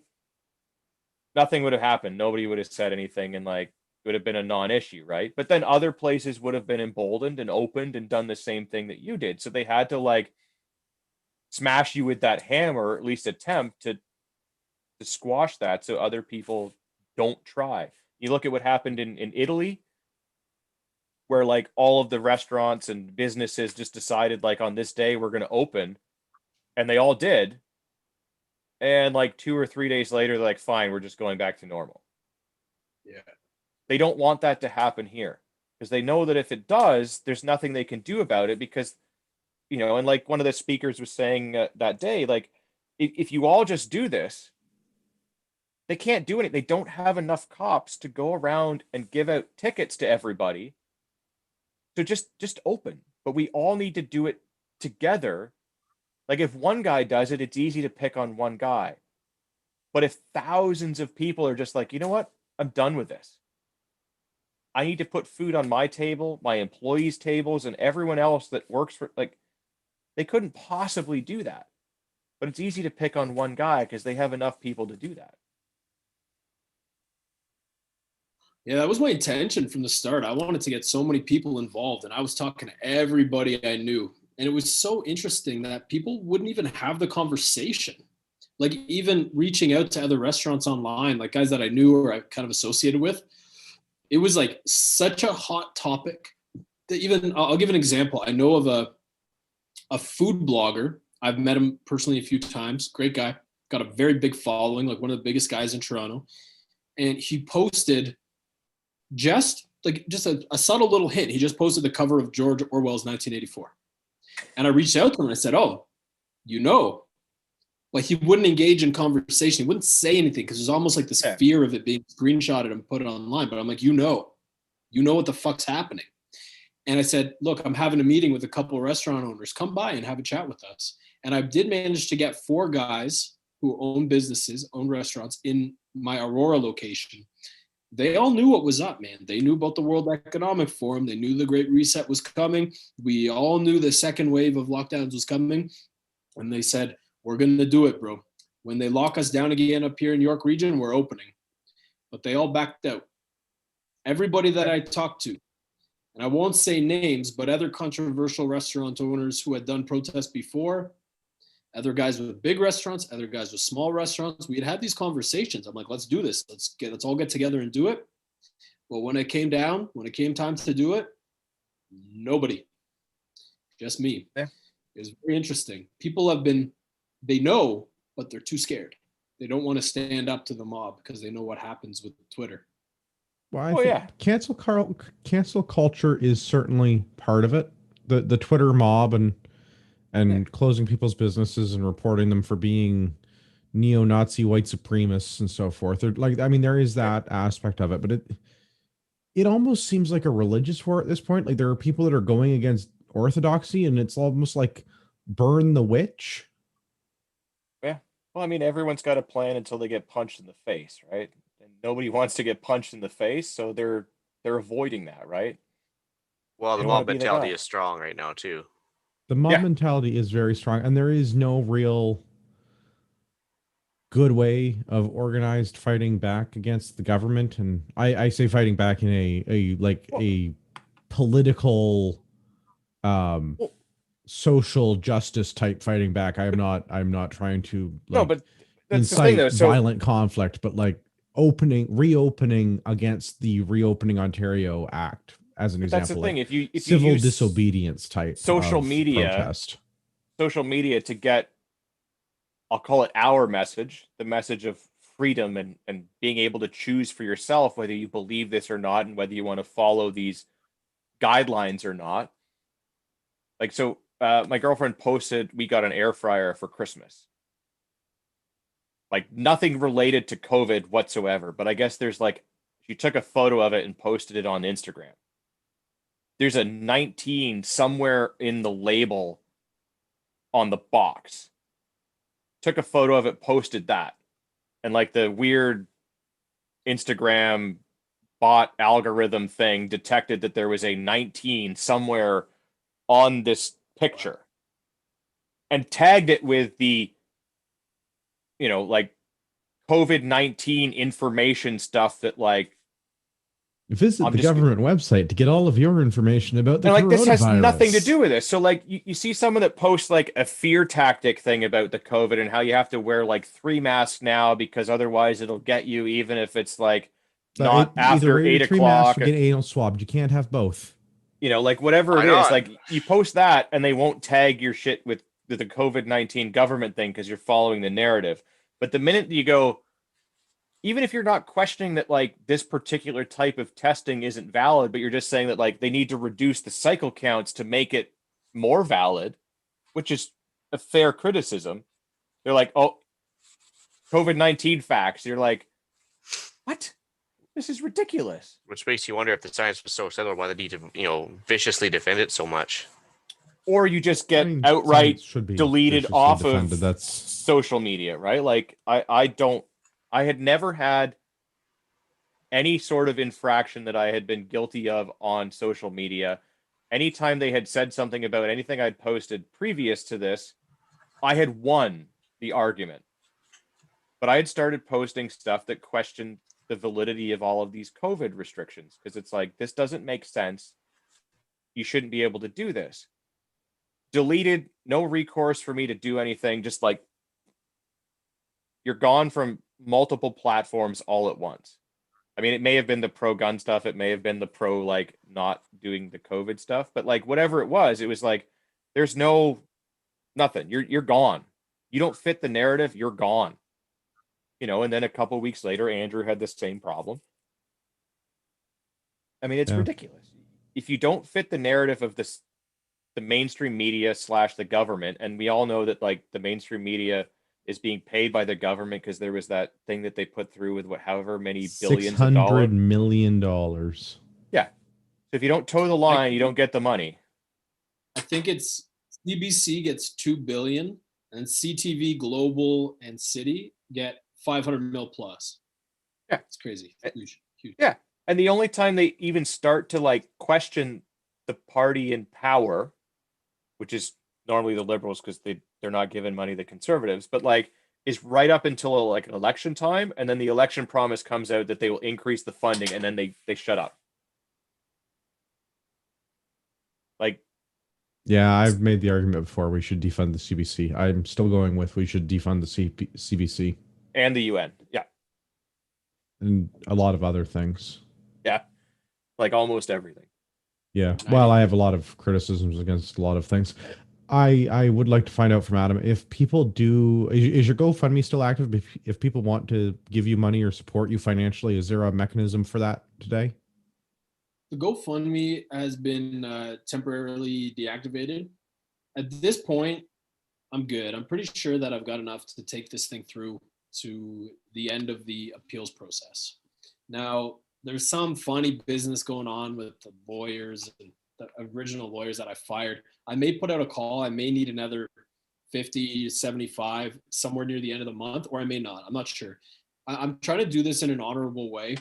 There's a lot of calls out there that's like, you know, this guy's just in it just for the money. I'm not promoting this thing unless I need it. I never once promoted the GoFundMe.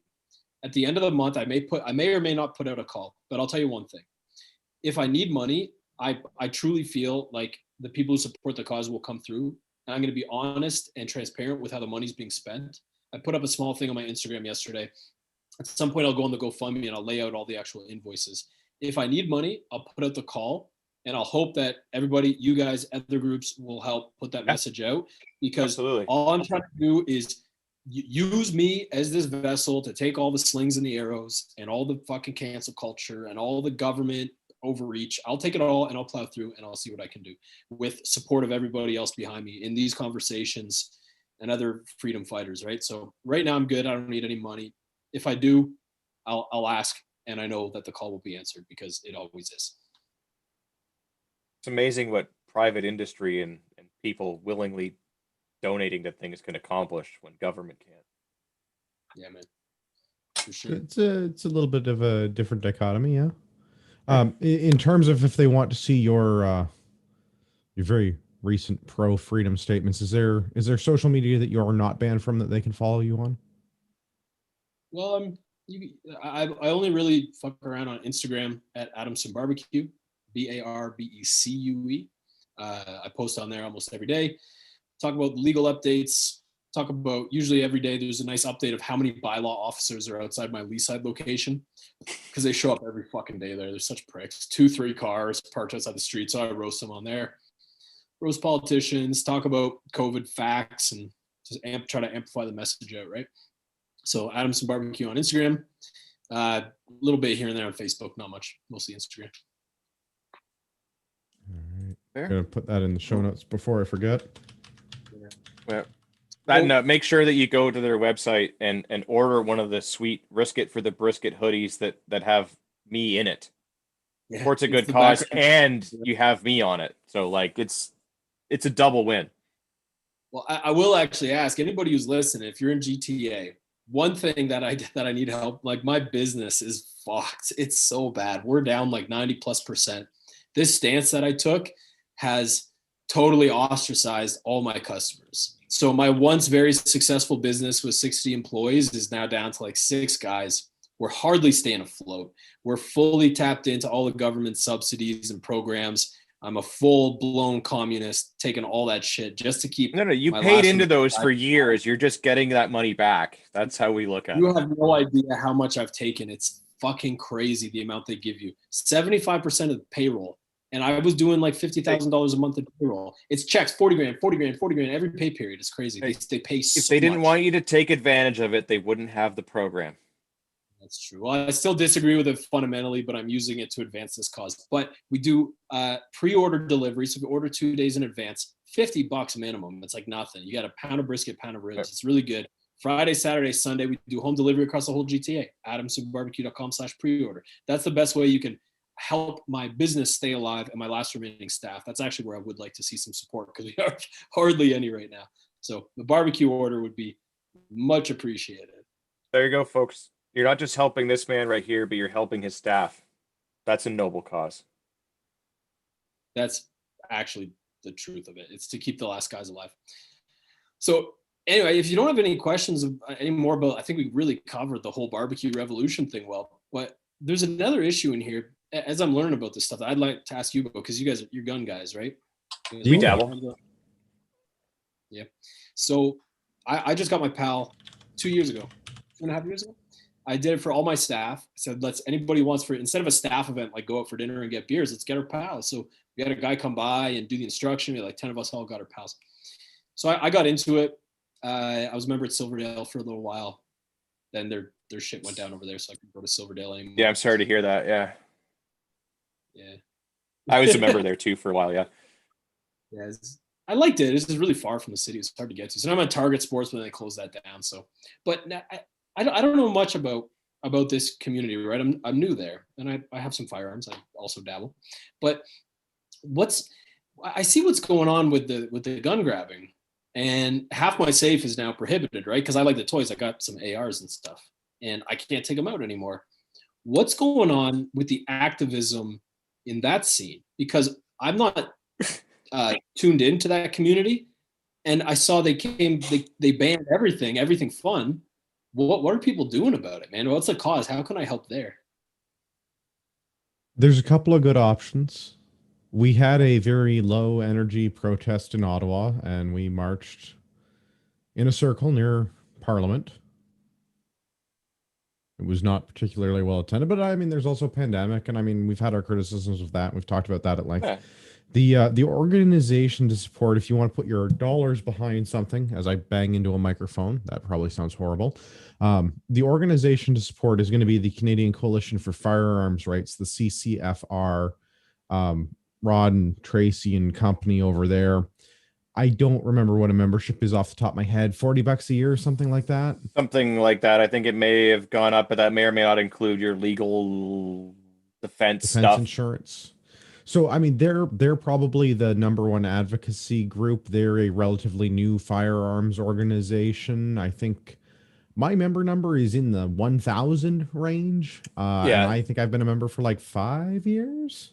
Yeah, so they, much like yourselves, are doing a charter challenge and are taking the government to court. So you can either buy a membership or you can donate directly to that cause.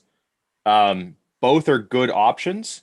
I mean, the $40 or whatever it is a year is much like any of the other organizations where it gives you several $1 million in liability insurance. So if you're out there engaging in lawful activities with your firearm and something bad happens, you've got some liability insurance.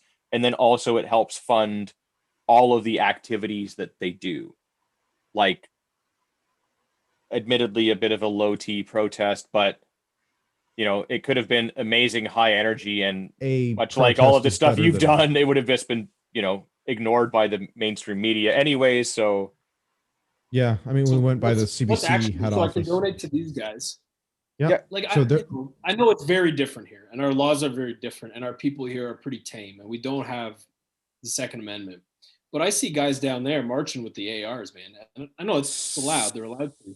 So but it's a lot more forceful. So what's the difference up here? In Canada, it's verboten to protest with any sort of a weapon. So even if you have a pocket knife in your pocket and you attend a peaceful barbecue protest, for example, technically that is illegal.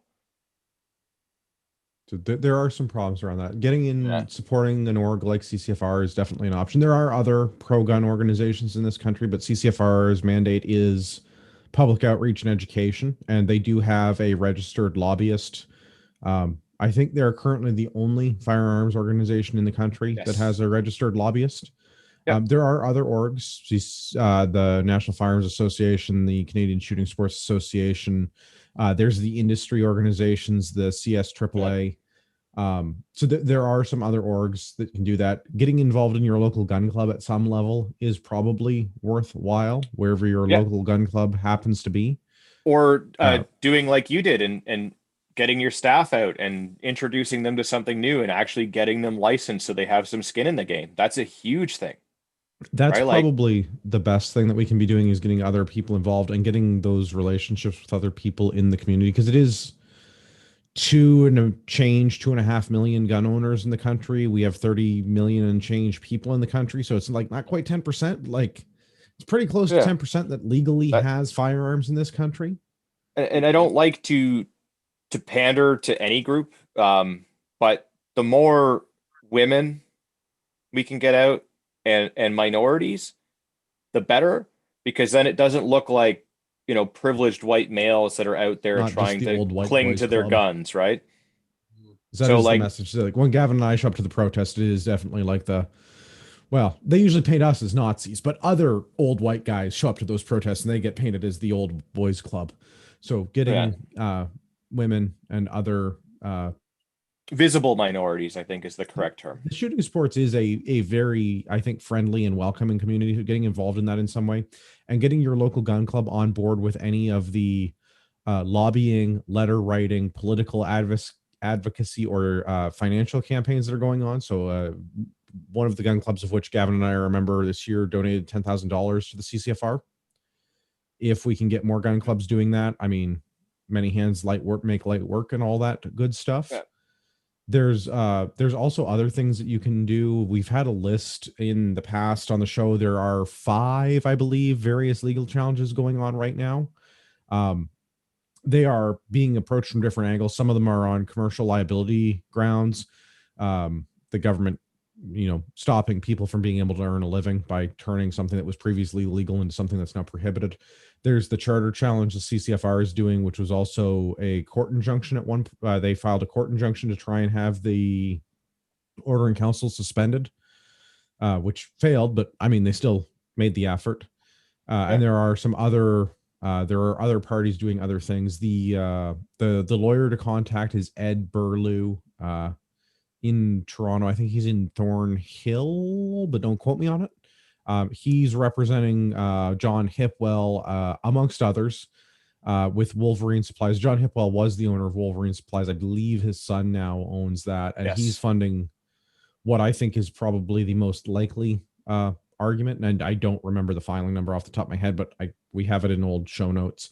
Their case and their financial contributions for Ed Burlew's time is probably the most worthwhile endeavor, because they have one of the more solid cases. It's not a charter challenge. It's a tort law case, if I'm not mistaken. So they're a good place to spend some money and get involved with. I think beyond. Go ahead, My Gavin. last firearm purchase was from Wolverine, so happy. Yeah, to, well, Nice. and John is a great guy, and Wolverine is a great place to buy guns from. Yeah, I've bought from them, and I've had the privilege of hearing Mr. Hippo speak in person, and it was a moving speech, because he was very passionate about what he does, and given that he comes from a country that has cucked a little bit, it meant all that much more and everything. But just public outreach, man. That's the biggest thing you can do. Well, get more people on our side. Like, the more money people is on our great. side, and part of that public outreach is really talking to your local politicians. Yeah, Because and the way just this is structured. your local community, like your friends and your family. Like for too many years, like gun owners kind of hid that they were gun owners because they didn't want people like busting into their houses and taking their guns, or knowing that they had guns. And I mean, criminals, not the government. Nobody was worried about the government back then, even though they should have been. they didn't want to advertise that they were a gun owner on the block, right? Like just fly under the radar and everything will be cool.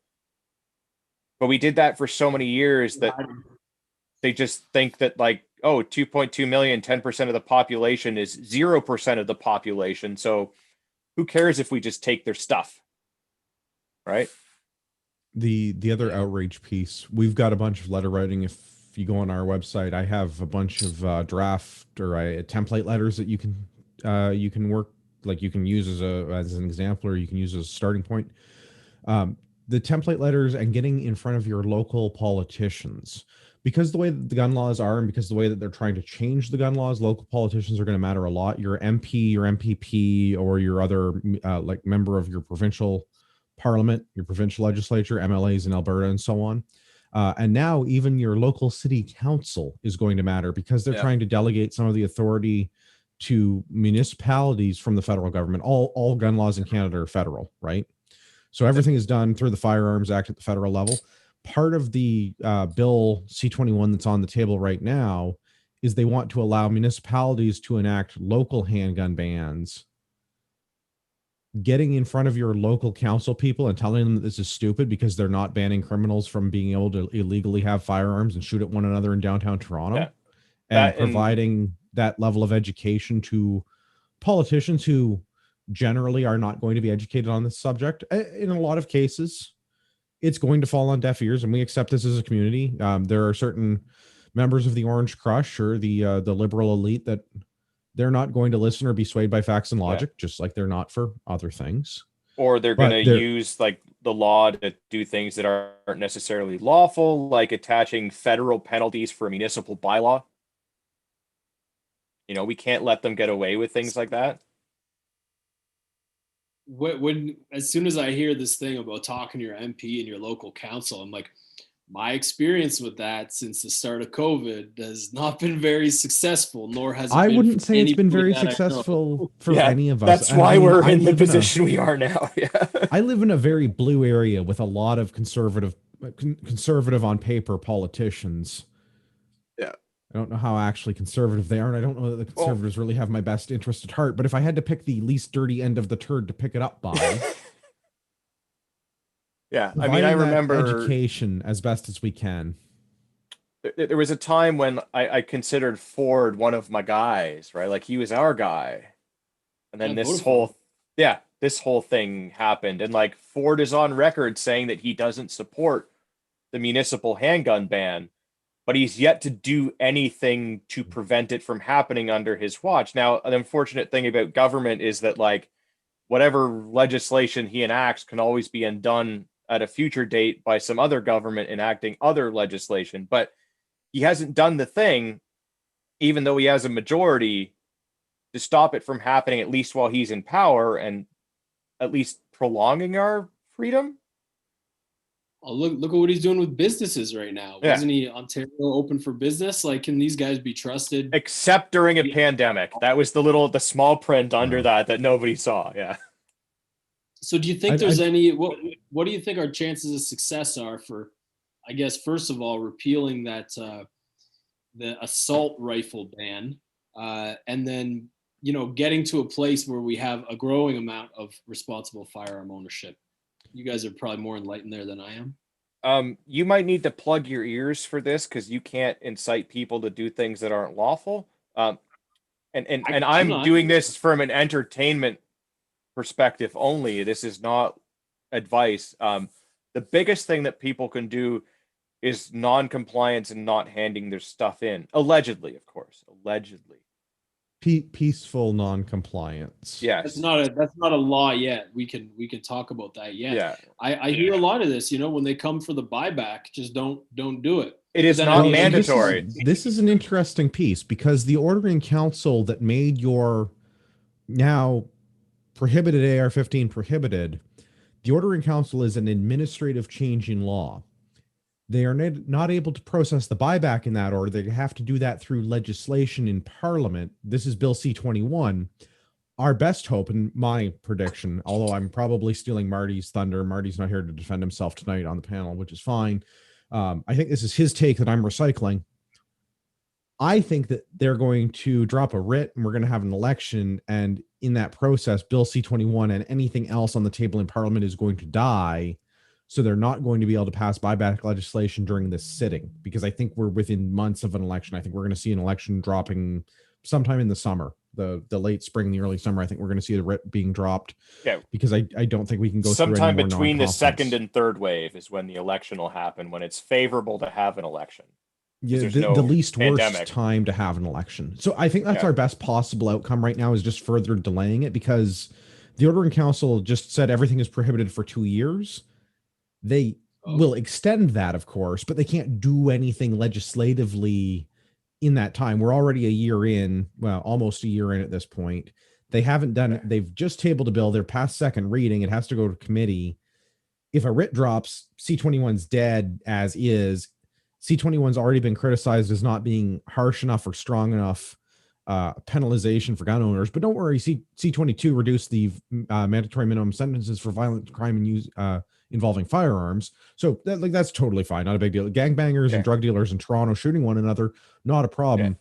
Buddy with a deer rifle definitely should not have that. So I think our best hope is C-21's going to die. The orders in council, it would keep all the prohibited. So my previously non-restricted rifle, I still won't be able to take it anywhere or do anything with it.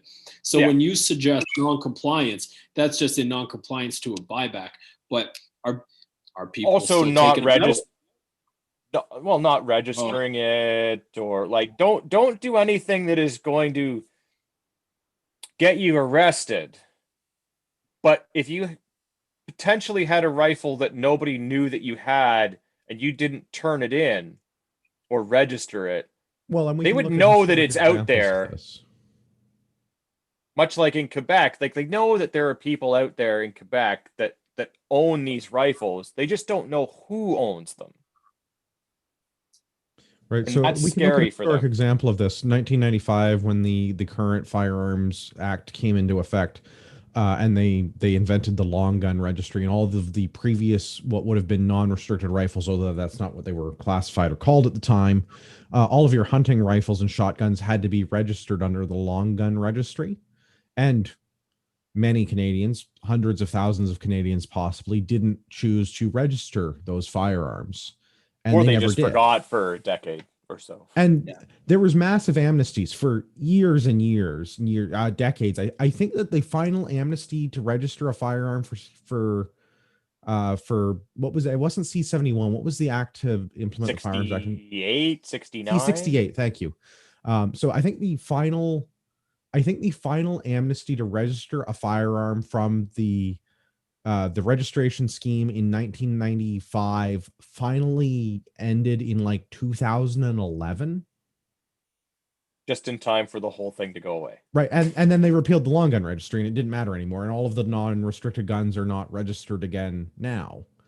So I'm not saying you should go out of your way to break the law, but they're probably going to give you an opportunity to have some kind of an amnesty where nothing bad will happen if you choose to delay registering your property indefinitely. And if you don't register it and it wasn't registered, the odds of that, I mean, you have a firearms license, so they know who you are and where you live, but the odds of them enforcing anything is very, very low unless you commit other crimes. If you do and your house gets raided or you get put in jail for other things, okay, they're going to like check you out and discover you have a bunch of unregistered illegal weapons. Sure. But if you're not breaking other laws. Time anyway. Yeah. But this is where like previous experience. Like it's just, is this how it's been going with everything for the government? They just put this stuff out there to intimidate you into submission. Yes. They don't this is literally the purpose of government. Yeah. Okay. Yeah. But yeah, your previous experience drywalling may or may not come in handy at some future date.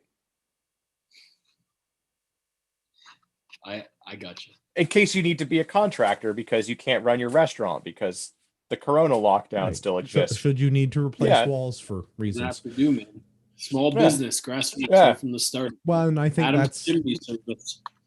I think that's where we're going to end up seeing this going, is there's going to be peaceful noncompliance. And of course, there are going to be people, I mean, because the firearms community, while it is one of the best communities of people, it is also the Terrible. most self-detrimental community of people. There's no worse enemy than a firearms owner than another firearms owner. Oh yeah. Because you would not believe the number of people that you see that have guns that believe I shouldn't have AR-15s because nobody needs a machine gun to shoot a deer with. Well, Except for this guy right here. not a machine gun, and I wouldn't shoot a deer with it. But I mean, that's neither here nor there. That's totally in my shoot a life. deer. You should totally have opened your restaurant, but you should have maintained social distancing. It's the same. It's Same. exactly the same idea. So If you're gonna break the law, right? Like, there's no, like, oh well, I wasn't supposed to open, but I opened and I told everyone to wear. Like, you're gonna get in just as much shit, so you may as well go all the way, right? Yeah. Yeah, if you're gonna have a machine gun, have a machine gun with full capacity magazines. Not that I'm encouraging that. I'm just saying, in theory. if you're going to break the law, break all the laws. Yeah. I don't co-sign any of what these gentlemen just said. No. I mean that No, is because you are strictly an entertaining opinion of fine, mine. upstanding member of society who is abiding by all of your legal commitments. Of course. But Fly I on think the we're going wall. to see a lot of peaceful non-compliance in the firearms realm. I think that's going to be a big thing. I think with the writ dropping, C21 is going to die. I think they're probably going to bring back a tamer version of C21 so that they can pass something through. Yeah, they'll stop going after the airsoft guys too. That got caught up in this. Oh, that's the airsoft and the paintball. Come on. Yeah. What the fuck? They'll pull those that back. Are gateway guns. Yeah. I haven't heard that. That's good. The doctors for gun control. That is the quote from them. Yeah. No, I'm stealing that from guns. some pediatric surgeon or something that should stick to medicine and not firearms law. Yeah. So I think our best hope right now is to wait out the legal battles. I mean, like, and the other thing is, as you're probably learning through your charter challenge, charter challenges are slow and onerous. The average charter challenge in this country takes 7 years to go through the court system. So, wow. Well, I think it's a good thing that we're doing it. It's going to take a long time to get resolved. And the same thing, if they implement a municipal handgun ban, I don't think that's going to stand up to civil law scrutiny. I don't think when we finally get a case before a Supreme Court, I don't think it'll hold up under constitutionality, because I think that there's a problem with delegating federal authority to municipalities. I don't think it'll fly. In a serious country, it wouldn't fly. In clown world Canada, maybe they let it slide. In a serious country, they wouldn't be able to delegate that authority. Yeah. But we have to go through that process first to see where we get. It's going to be a long, slow road, I think, and there's going to be a lot of opportunity to delay compliance and not fill out forms and lose them and refile them. And so absolutely do not take place, especially for your registered firearms. Do not give them back for the optional buyback. Hang on to them, because you're allowed to legally. Well, I think because this might get turned around in the end, and it makes them look bad, right?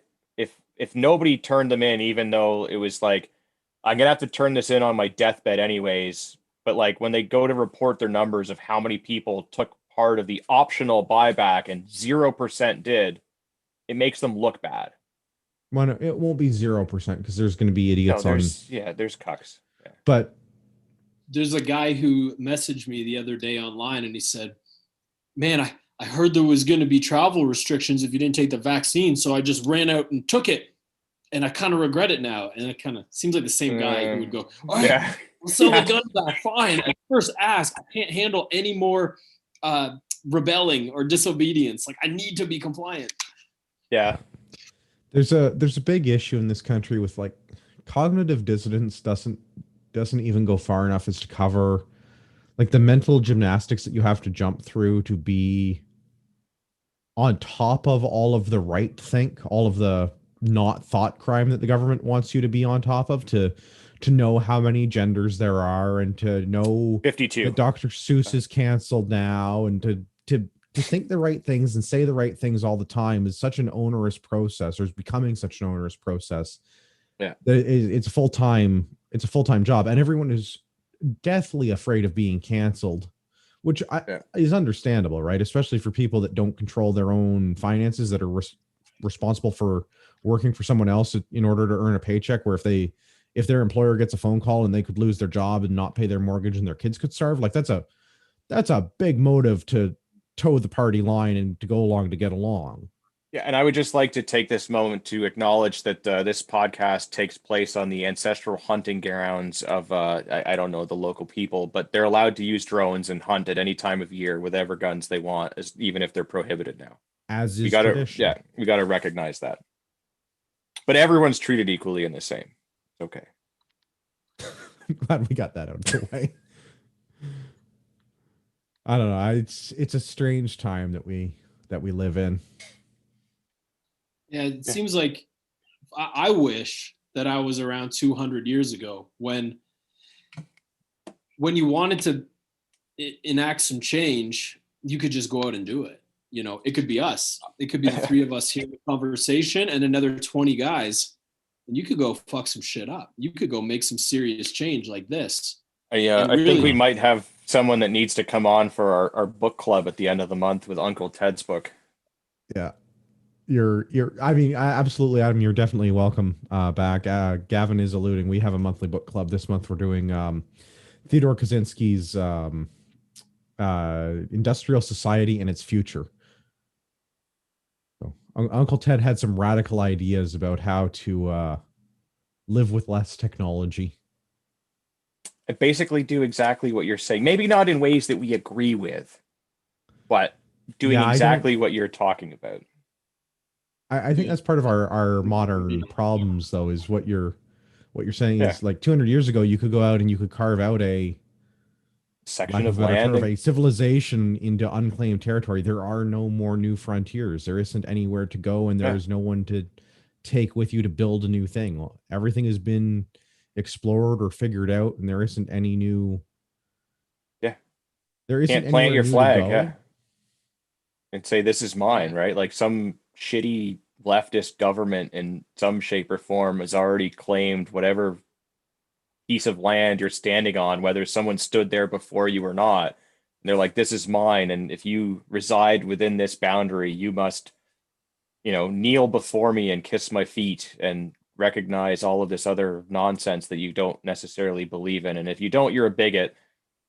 But everyone else that's supposed to be tolerant doesn't have to tolerate you. I think that's your new charter. Yeah. Or maybe not. Maybe there's a way to get people together so we don't have to live like that. But you guys told me before you get 1,000 views on this, right?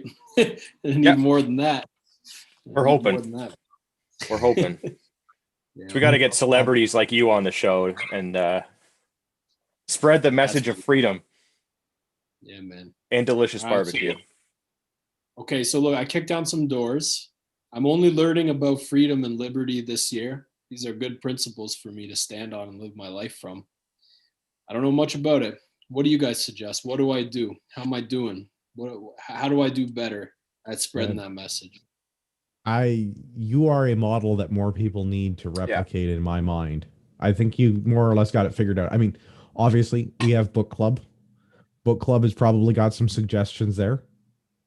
Some things that you could read up on and be more versed in. But I mean, you just got to live it, man. And you're living it. You're doing the thing better than 99% of the population is ever going to make an attempt to do. Yeah. Interesting. Like, I mean, you're just. Are you religious people, you guys? Spiritual? I mean, not in the Christian sense of the word, but. Yeah. We'll go with yes for simplicity's sake. Dirty pagans. Yeah. All right, interesting. Oh, that's something I've only uncovered really in the last year or so in my life, and guided by a lot of those principles. I wouldn't say I'm not a devout Christian, but I've definitely tried to wrap my head around what's going on with that spirit. And I don't know. That's what's been guiding me. It's actually very easy once you release everything else and just follow whatever that is. Still trying to figure out what that exactly is, but and as someone that doesn't specifically believe in that particular spirituality, I will say that, like, despite some of the problems with it, there are a lot of good things in that, and any other religion, and it gives people a guiding set of principles. And as long as you hold true to those principles, I think most religions are a good thing. You know, I'm a kind of a many roads lead to the top of the mountain kind of a guy myself. You got to find the one that works for you, but they're all putting you on that right path. And if you find something that speaks to you, and whatever it is, it seems that you have, and is guiding you, and I think you're doing the right thing, the good thing, the honorable thing, and standing up for what you believe in. And whether I agree with people or not, I think they need to do that and actually stand up for what they believe in, not stand up for the thing that's going to get them the most likes on social media. Wait, Because so that's the problem. pose I'm doing for my OnlyFans is not all right. Noted. If you truly believe in you doing that on the OnlyFans, give her. You do you, bud. You do you. But like, just stay true to yourself. That's what I think everyone should do. And I think if we all did that, we'd all probably realize that there's a lot more common ground between us, instead of like, oh, it's not popular to believe this thing, so I'm going to just say that I don't believe this thing. And if I say that I don't believe it for long enough, then like I won't believe it, and I'll just do this instead. And that's nonsense. Like, just be you. Whatever that is, be you. And if more people did that, I think we'd all be better off, and there would be less nonsense. And people could eat barbecue sandwiches without getting arrested, and you could sell barbecue sandwiches without getting arrested, and we could have guns without getting arrested, and everything would be fine. Put a lot of government people When out you're of work, though. you can't be swayed by external factors. You can't have the government and the collective delusions all swaying you around all over the place because you know who you are. That's a tough. It's a kind of an awakening process, but Well, I think it is. I mean, good. Yeah. I used to, when we started the show, I used to describe myself as a recovering libertarian, because I used to think that was that was the least obnoxious system of government, right? We've all sort of walked the crooked path to figure out where we've gotten to. And I mean, you ran the crooked path. It's like in a span of a year, you've gone through like a whole gamut of changes. It's taken a lot of our other regular panelists years or decades to get through. Yeah. I think we've all more or less taken that same thing. Like, I mean, I used to be a communist. I mean, sure, when I was a lot younger, but I think a lot of people started off as a communist and voted liberal at some point because you believed in the betterment of society, because you believed with your heart, not your head. Yeah, because you like the Churchill quote, man. Because if you if you don't vote for liberalism in your 20s, you have no heart, and if you don't vote for conservatism in your 40s, you have no brain. But that's also why we don't let young people vote. A little bit, but yeah, close enough. But that's why we don't let young people vote. But I was going to say, like, you know, as people get older, they go through changes, and like not just physically, and everything starts to hurt, and you need to do like stretching twice a day, or it does, but like mentally as well, right? Like you learn, you grow from your experiences, and like I was never a particularly spiritual guy, but like as I get older, I find myself drawn more to it because you kind of need that, and it maybe helps give you that direction and guidance. And the more that you kind of think about it, it's like planting a seed, right? In whatever thing that you want to believe in, you do that and you kind of tend to that seed, and it grows over time. And maybe as you get older, you kind of need that. Maybe not for some people, but some people I do. Maybe not for some. I think for more generally. We also have Adam's internet might have dropped out. We also have the Patriot Challenge. That's another thing that people might want to be doing if they're interested in improving themselves. Do 45 minutes of exercise every day. Practice a skill for 10 minutes. Read a book for 15 minutes. We have book club suggestions. Drink your 2 liters of water and complete one task every day that'll improve your life. And grab the template off of our website, because that'll... Finishing up my... It's unlikely to make you a worse person. Yeah. Yeah. Oh, and he's back. Yeah. Do things to better yourself. Read, work out, eat right most of the time. Indulge the government a little bit. Yeah. Basically, yeah, that's the biggest thing you can do to improve your life is ignore the government. Yeah, I get that. All right. I think we'll round things out here. We are on Discord. If you want to chat with the people on the show or other listeners, we've got a Discord in the show notes. If you want to get in touch with Gavin or I, or buy some tactical gear, best place is going to be ragnaroktactical.ca. Use discount code Patriot when you check out. If you want to send us feedback, you can do that by emailing the show feedback at CanadianPatriotPodcast.com. I have to apologize to Rod Giltaca. We could only have one pitmaster on the show tonight, and we chose wisely. Is there anything else, Adam, before we round that out? Is there anything we've got? People can find you on Instagram, Adamson Barbecue. We've got your pre-order link there if they want to get some tasty takeout if they're in the GTA. You got any other closing thoughts for everybody? I suppose if I had to put one out, I'll let people know that despite all of the things that have come out in the last few months and the smear campaign by the media and all the garbage that I've had to deal with, and I'll probably sacrifice my business and maybe have some payouts in 7 years when the constitutional challenge is finished. I'd still, despite all that, I highly recommend personal sacrifice, standing up for what you believe in. I think the systems right now are trying to keep everybody in a suppressed state of fear.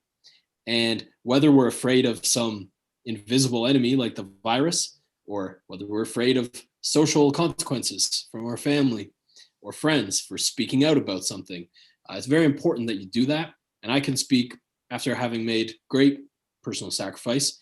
I've been blessed in so many other ways since that happened. So can't recommend it enough. And I encourage anybody, when you start to feel that feeling of fear, that's probably exactly where you should run and charge into that head first. And I think there's a lot of personal growth and also just the blessings that happen as a result of that. So that's my closing thought.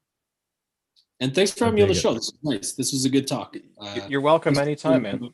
Thanks for telling me. Vent about the government. Just come on. Every Monday we do this. That's awesome, man. I'll definitely tune in, and I'll take your book recommendation also. I'll message you afterwards for it. We've got a few that we could get you in on. Yeah. Sounds good, brother. Love to learn some more.